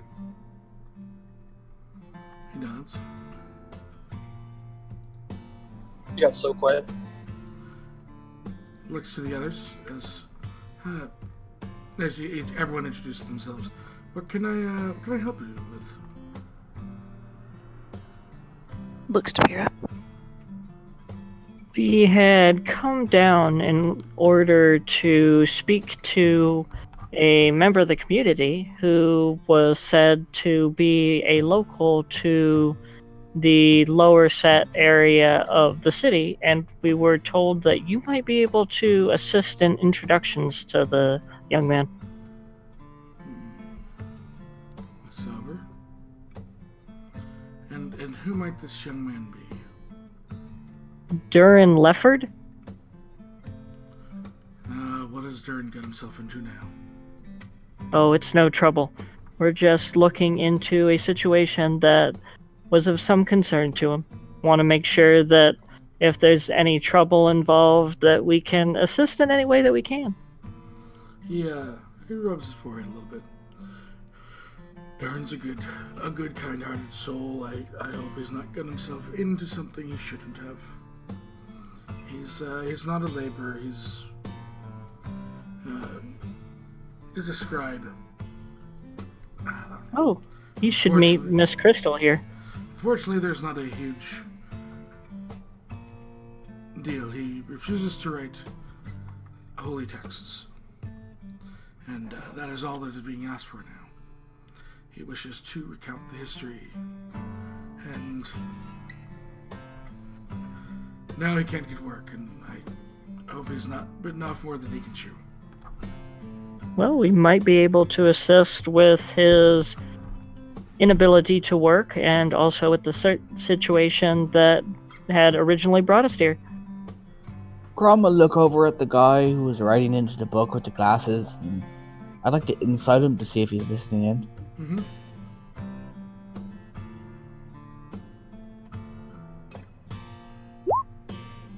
17? Doesn't seem to be paying attention to you guys whatsoever. Okay. It looks more like a ledger than anything. Seems like a merchant to you, Grum. Fair enough. He's just doing his bookwork while having a meal. He wants to write the history of what? The town, the dwarves, legends. Well, that'd be fun to read. He reaches down into his backpack and slides you over an old, odd-looking coin. It's more octagonal, and it has a face of a dwarf. Tell him you got it from me. He'll see you. And he gives you directions to the house.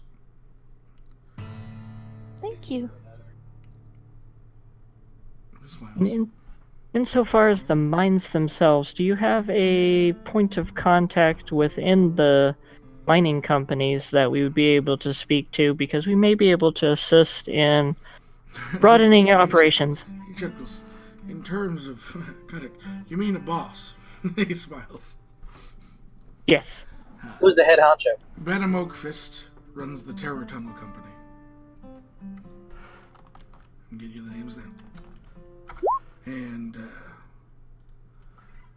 that's who I know. The Deep Delves is run by a Farum shale miner.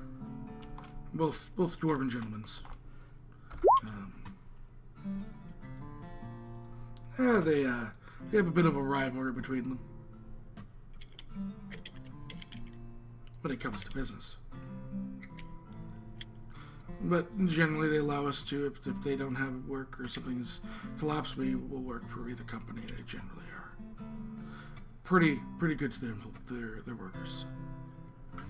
Splendid. We may be able to assist them with their business. He nods. Yeah, it trickles down to me. He smiles.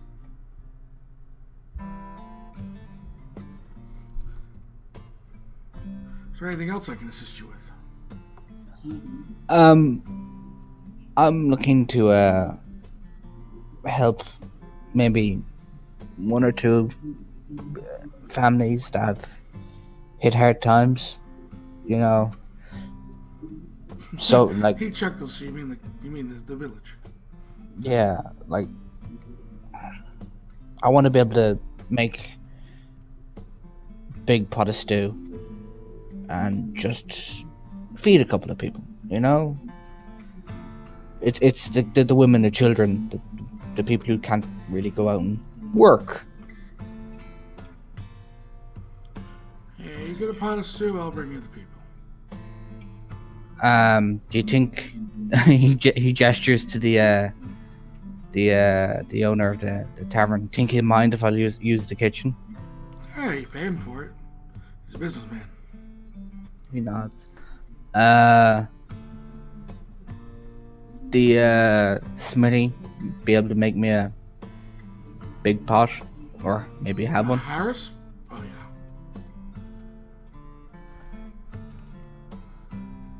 Well, You he won't looks get at it- this. You won't get it done today, I can tell you that. Oh, I know.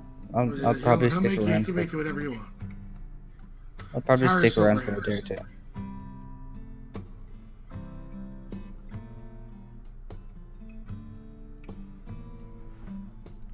So, is there anything else that you guys require from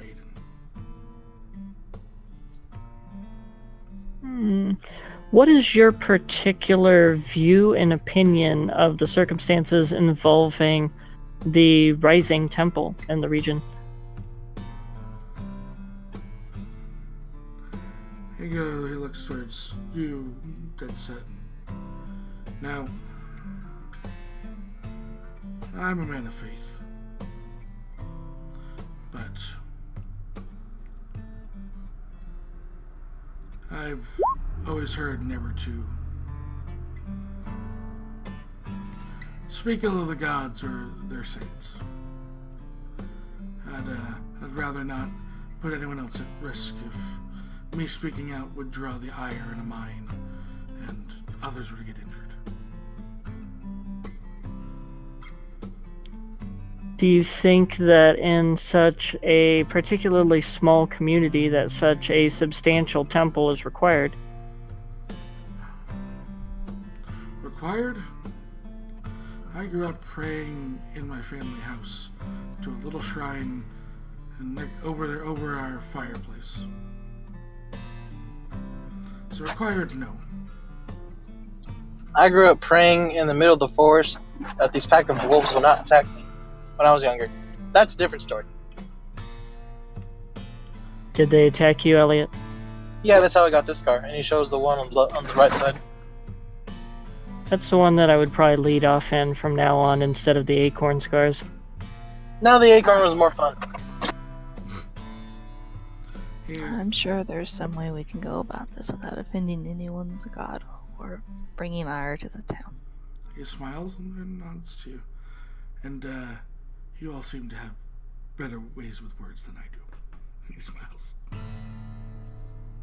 Sometimes Elliot, or Pyra looks towards Elliot and kind of winces. What? What you looking at? Nothing. But, Hi, my name's Elliot. Who are you? And he looks at the two people next to him. Two dwarves raise a glass. He just looks to you because very softly. Tread lightly.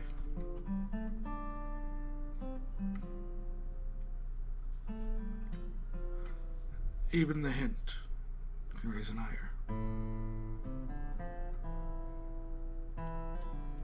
It's kind of hard to tread lightly when you got a half-ton bear following you around. But he's still my buddy.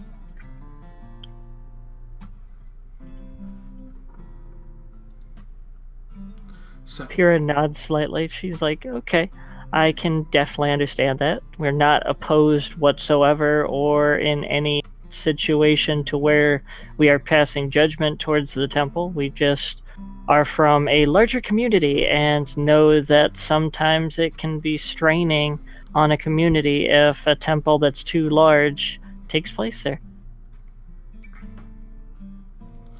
and they're of the opinion that it will grow and make it a bigger city.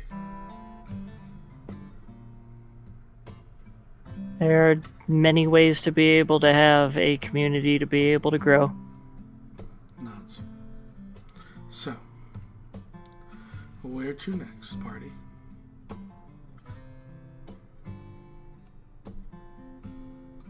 That bridge from earlier? Oh, we gotta go talk to that guy that the guard dwarf told us about to say that we're his friend, right? At the North Glacial Bridge, Carmack. Yeah, but that's all in the way, right? Well, you technically, if you're going to Darnan's house, you're going straight across the plaza into the kind of the slums. Otherwise, you're taking a right and you're going up north. This is as close as you've been to the northern bridge. You're heading in a kind of away from the bridge if you go to the house first. I ain't never suppose been we here could before. Stop at the bridge first. Okay. Alright. So you guys walk through. You walk by the Clever Oak, the Smells of Roses. You walk by both my companies. As you pass the Chords of Sacrifice, much nicer kind of carving. People are coming in and out, and lots of red cords, and people praying in and out. There's almost like a small little line to go in and pray through the cold as you make your way up towards the Northern Glacial Bridge.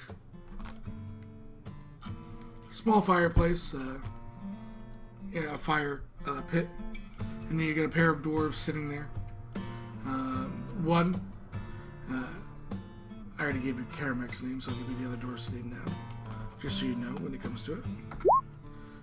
One of them is sitting, brown shoulder-length hair, reveals a fresh, gloomy face, narrow amber eyes, set low within their sockets, watched thoughtfully over the city.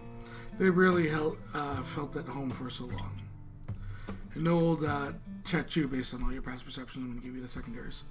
Resembling a talon, almost hid on one side of their right eye, leaves a lasting burden of battles past.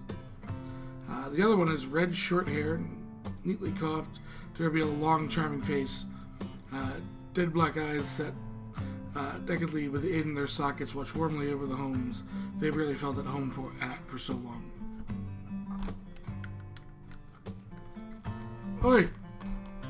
Like to all of you. Hello. You heading up to the mountain? Not just yet. My name is Pyrania Delacourt, and we were told by Maldris to come and speak to Carmack.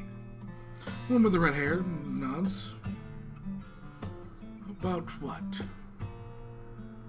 We were coming in order to look into a circumstance that the temple had been reported as potentially causing, and we were wanting to find out how we could help the community as a whole in addition to the temple's construction. You're back.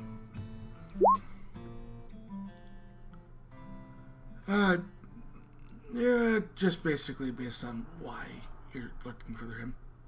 Crystal, based on your insight. Hormer looks towards Carmack, and they say something in Dwarvish to each other. Basically, like, have you ever seen them before? And there's let me see your holy symbols, the two of you. Pyrrhus is right on her shield, so she adjusts her shield in front of her with the emblem of Torm right on the front. Look towards Crystal brings out her necklace. And there's Akma on it. Blink scroll out. nods. Yeah. Well, with all due respects, this temple isn't right. How you can help the community? Get rid of her. As far as I'm concerned. You can understand how that could be considered treasonous. What Why seems would to be the trouble? Treason implies that she's political. Your insight was on what? She was incited on why he believed that saying something like that would be treasonous, since it's his because she's particular opinion. basically considered a saint based on everything. She seems like a massive But figure. Almost to the back, like, it, based on, so the way that he's viewing this, with the insight and what you've heard, I'm giving you everything here, what you've heard through the town, it's almost like, he's equating to it like he's saying it like about a king. While she might not be on the, you don't know whether she's on the council or not, but basically saying about a massive figure to at least the ruling council. I mean, they are named after the deity, so this is probably a theocracy, and she is a saint. Is the way he's viewing these new powers and structures. Have you had any indication that she would use this power to silence others? It doesn't have to be her. She's got a rabid group of followers. And Pierre, you would ask the question. You started to. Pyrrha was asking in regards to when he said that the temple wasn't right. She was asking how did he mean and what seemed to be the problem with the temple and what was going on. We don't have the coin to build a grand temple. Have you ever been to one? I have. I actually constructed one, but it was in a particularly large community. A high temple. You have not constructed the high temple of Torb. Yes. They want one She to can- rival yes. the high temple. This is... You're talking about, like, the Temple of Shantae, which is bigger than most castles, or, like, Celestian, which is carved into the side of, underneath a waterfall, and massive, right? So, like... Yeah, thinking about he said large. Sorry, I meant high. My bad. My mistake. No worries. He would have said high temple, because that's what they're referring to it as. We don't have the coin. And what is our miners supposed to stop working and have the mining companies leave? So that they can carve this temple? And for then years? and then there would end up being no money for them to spend on food and lodging and anything No, the temple, else. The temple will take care of that, she says. The temple would also go broke because there wouldn't be enough donations from the small community to be able to fund it extensively. They don't need us anymore. I believe the idea is that once this temple is constructed, there will be followers that would flock to it. Because you're here, you would of course give donations because you're of the same faith, and that would keep the people going, and then they would feed them. It would change the town completely from a mining dwarven settlement to something that was more based on It already religion and has. theocracy. And then people would start dying on the path to get up here because there are reasonable threats beyond the opening for this mountain. Ain't there a word? Should have seen spring and summer. This place was packed. Ain't there a word for that? Like when you all can kick back, whatnot, and people do other things for people because they can or whatnot. I don't know what it's called. It's called being lazy. Homar says. I don't understand what you're getting at, Elliot. I think Elliot's going more towards charity. No, out of character. It's that whole everyone works. It's I forgot what the society is called, where it's like it's Communism? all. No, not communism. Near it though. Socialism? Dictatorship? Fascism? No, Socialism. no, it's the when everyone works together as one, and they tried it before in the past. Hive mind. It's socialism, communism, which are basically the same thing. Like where everything is supposed to be peaceful and stuff, and Yeah, no, that's socialism. It sounds like communism. communism. Yeah. I'll Which look are it up. basically the same. Yeah, pretty much. Spawn is a Utopia. tyrant. There we go. It's a utopia. Yeah, we'll go on from that. Back into the fantasy, where it might actually be possible. So looks to him, says, "This town was carved by dwarves. We let humans in, and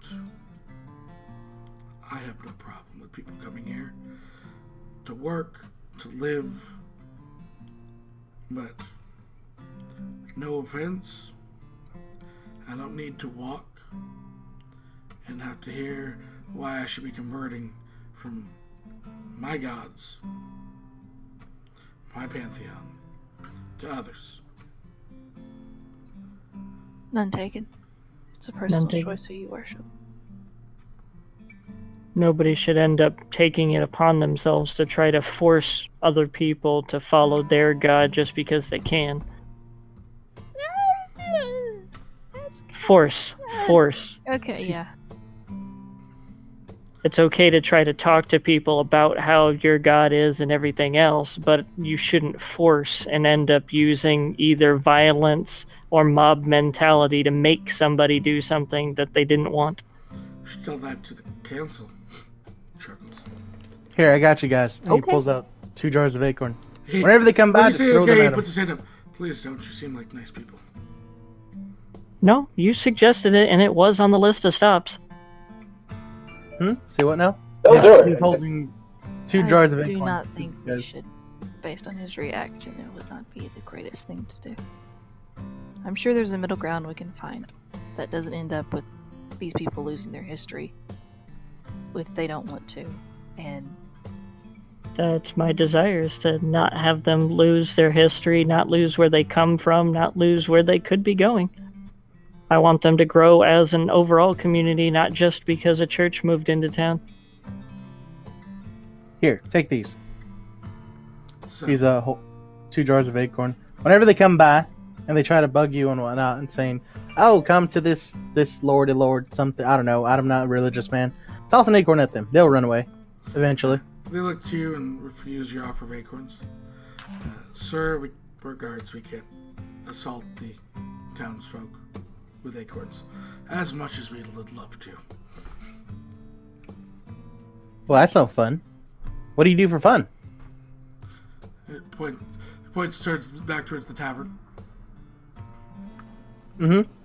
There's like a free round and drinks in there right now.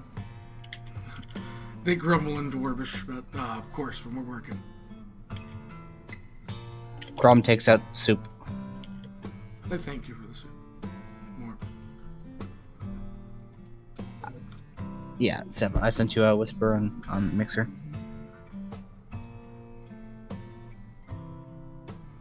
Yeah, of course. Sorry. No, go take care of what needs to be taken care of. So, that being said, the group is going to head where now? What's next on the agenda? We've stopped off at the pub. It was lots of fun. Yep, we stopped off at the Northern Glacial Bridge. Wasn't there someone else we were told to, go and name drop it? Someone. At Duran's house. Yep, in the slums. How about there next? We could head there next. Yeah, you make your way down. As you make your way across this platform, which is known as the Silverneck Plaza, there's a pair of female dwarves speaking in Dwarvish to each other. They look at you all over and give you a polite wave. Your waves back. As you make your way into like another kind of cavernous path dug into the mountain, you see dwarvish runes over some and carved into places. It looks like most of the people, even the humans, speak dwarvish in this town, based on everything. There's some mine shafts that are labeled. Those who can read dwarvish. Before you, following Aiden's directions, come upon a small little home in dwarvish and in common, a small little sign that says Durin's Scribes. I guess does it seem like a business or like a home? It's a home. He probably does this business out of his home. He doesn't. He'll knock. As was said, it's not. He's refusing most of the work orders. There's some shuffling. There's a fire that was lit inside, and door creaks open just a bit. Seeing the clerics and Pyrrha not wielding her shield because Pyrrha's walking around normally. I've already said I am not doing any work on religious texts, and begins to close the door. What kind of text? Can you do some for history? The door stops.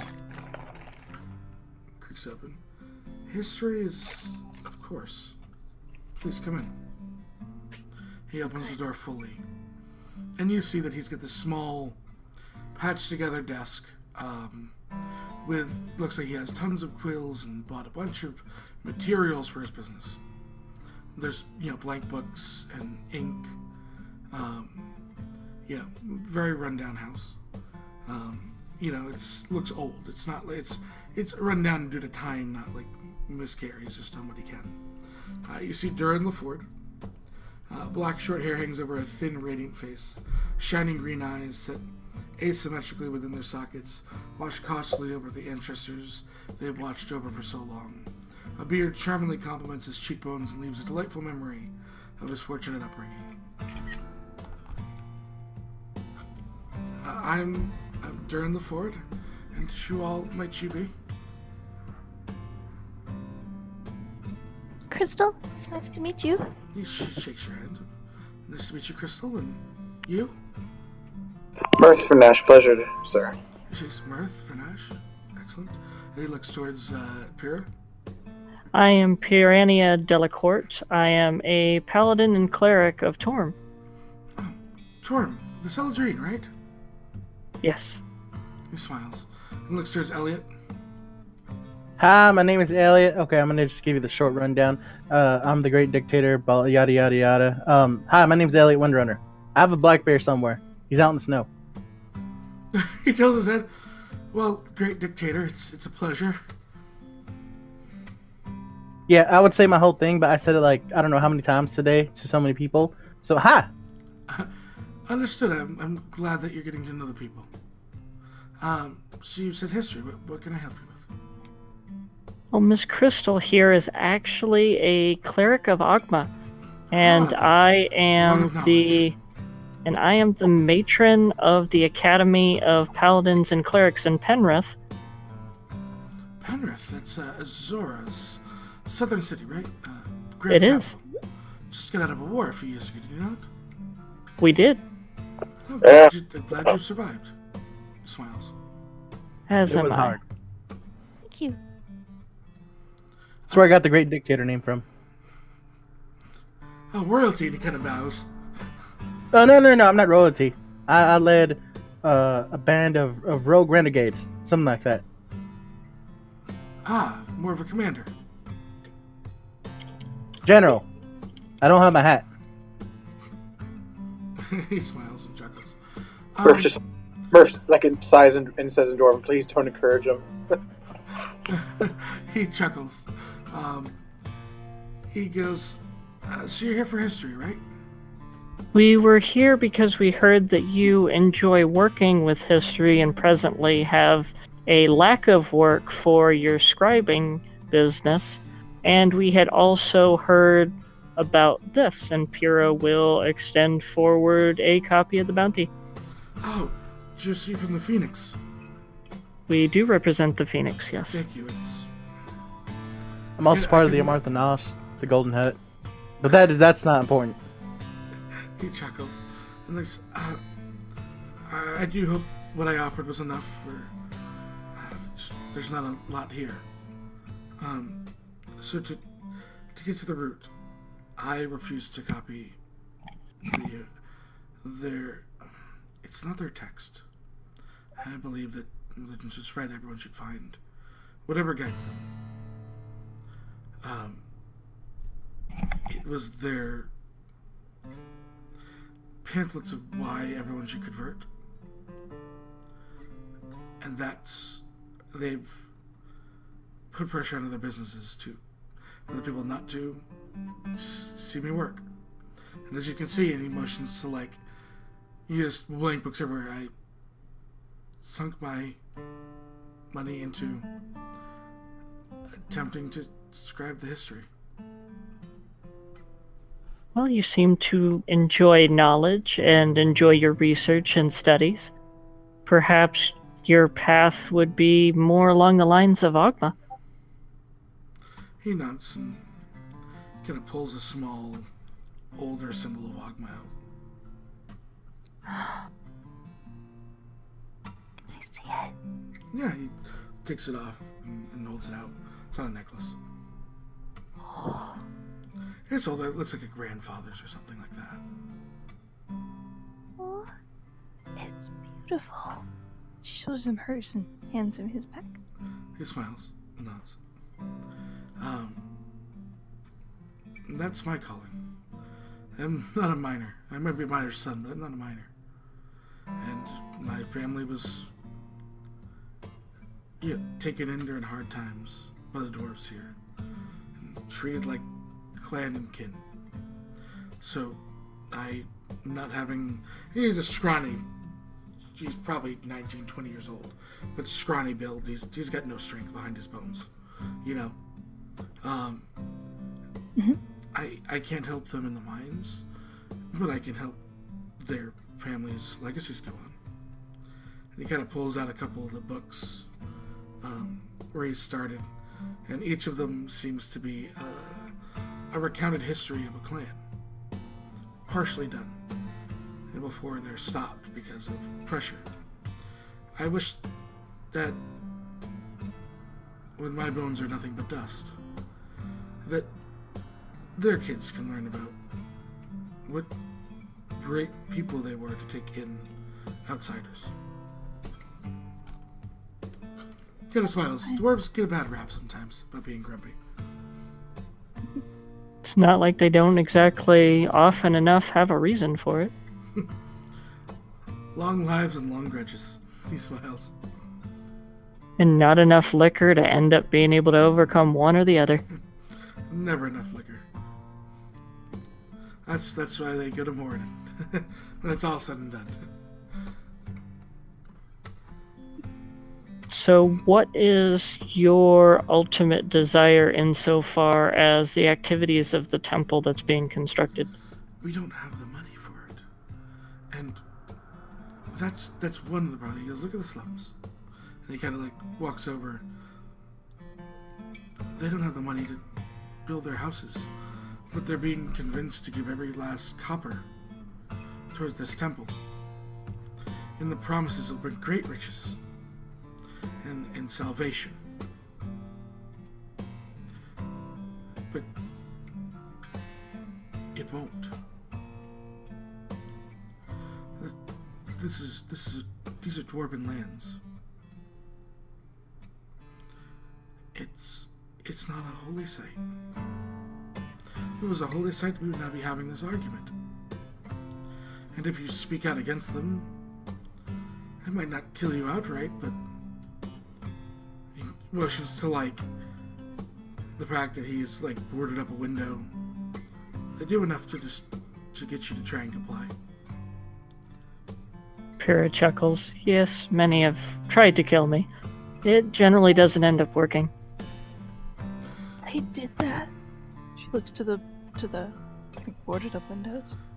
He goes, I can't prove it, so the guards can't do anything, but I have no other enemies in town. And merchants saw what happened to me, and they fall in line.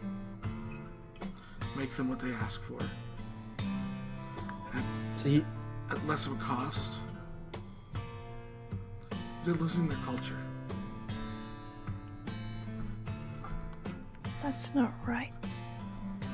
And so far as your work as a historian, what would it cost for you to be able to continue your workings?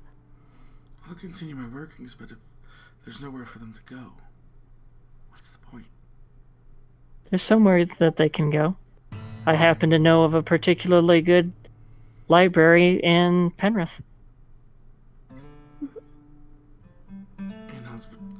the problem is I don't have anything that they wouldn't be able to have access to. What do you mean? You get based off the facts that he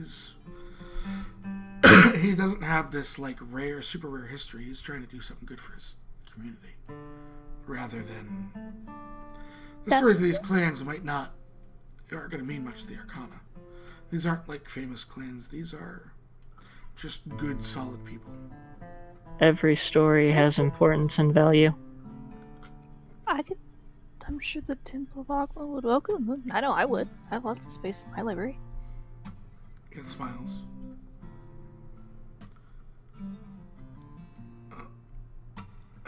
I would rather that he looks towards, the mantle, and there's, a collection of trinkets. Obviously, you get, stuff, probably a memory of fallen ancestors. He goes,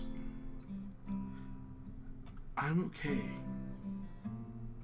I'll survive. That's what I do. That's what my family does.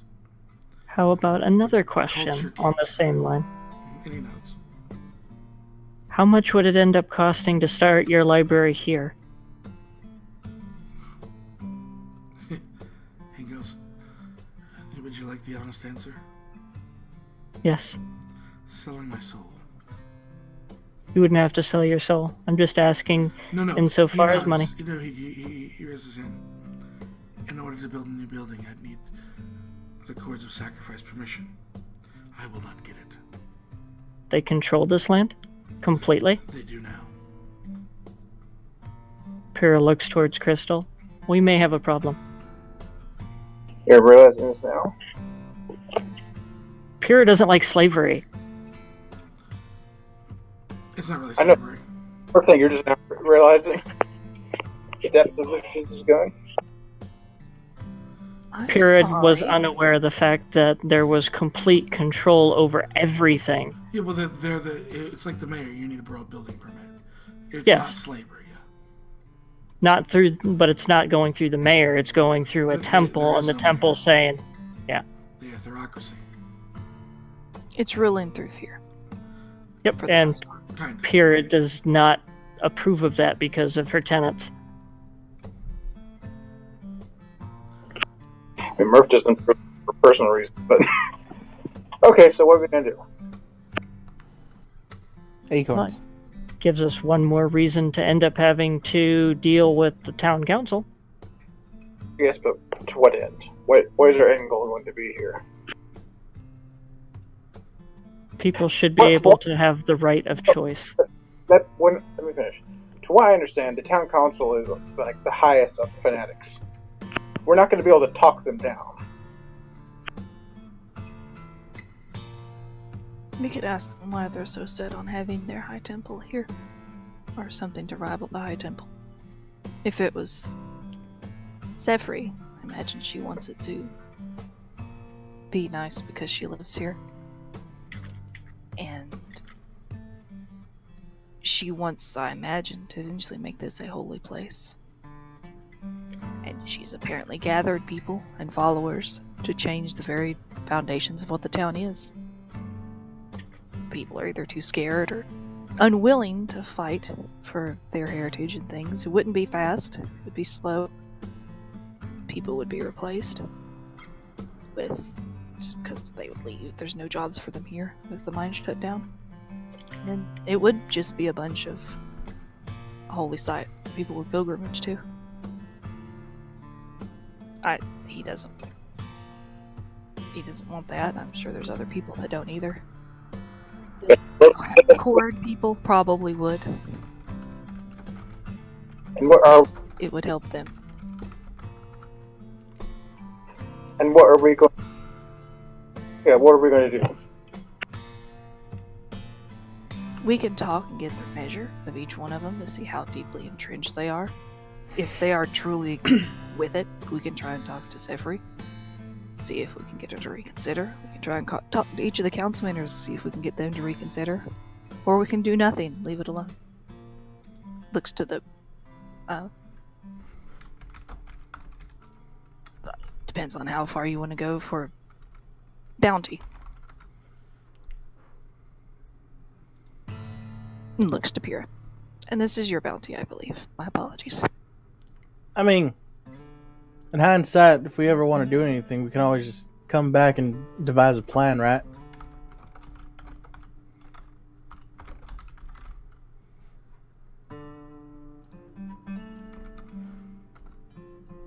Hello? Yeah. You could always devise a plan to come back. Now that you have information, do research, meet the people, do research into the people, find out what makes them tick, talk to the people, different things.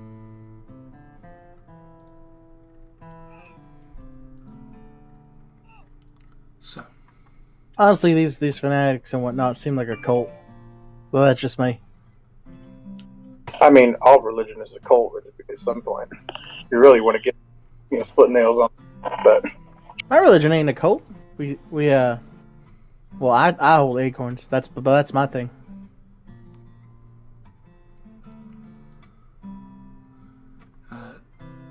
he looks towards you.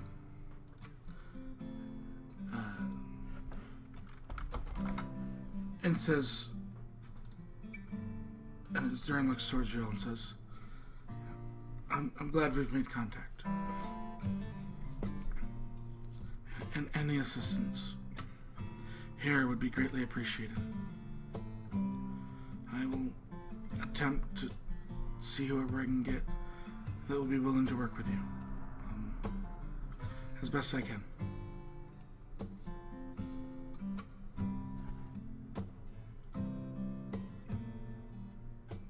Thank you. Because if we can get enough people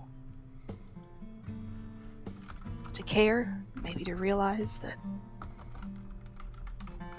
even though they would really, really like if everybody worshipped the same one, that it just might not work as well as they want. Because I'm sure there's a bunch of people that lived here for practically centuries, and they don't want to leave. Right? Nods. and really, Yeah. So, at this point, I think there's a good natural stopping point for this storyline as we move forward in the Saints' demands. As you guys will be able to return to the guild and prep for your next foray into Harmon Guild.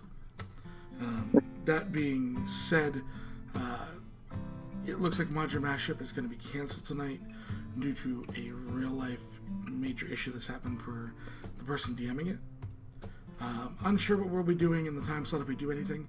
I might do work. So we will say goodbye to you on Mixer. As of course, as me and Fallen have agreed, Module is one of the most cursed streams ever. Yep. But the things were much more important than us playing today. So No worries.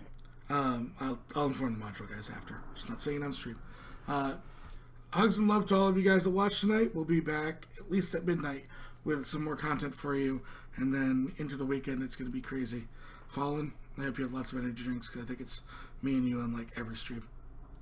Pretty close. So We'll tackle Hugs. Bye, Mixer. Bye, Mixer. Bye, Bye. Mixer. Thanks, Sev. Thank you, guys. Y'all come again now, you hear? The mountain below. Keep careful watch of my brother's souls.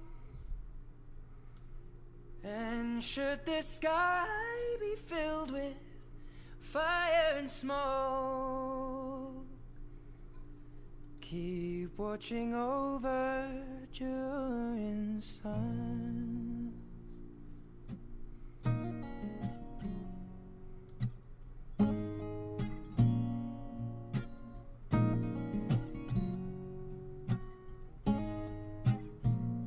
If this is to end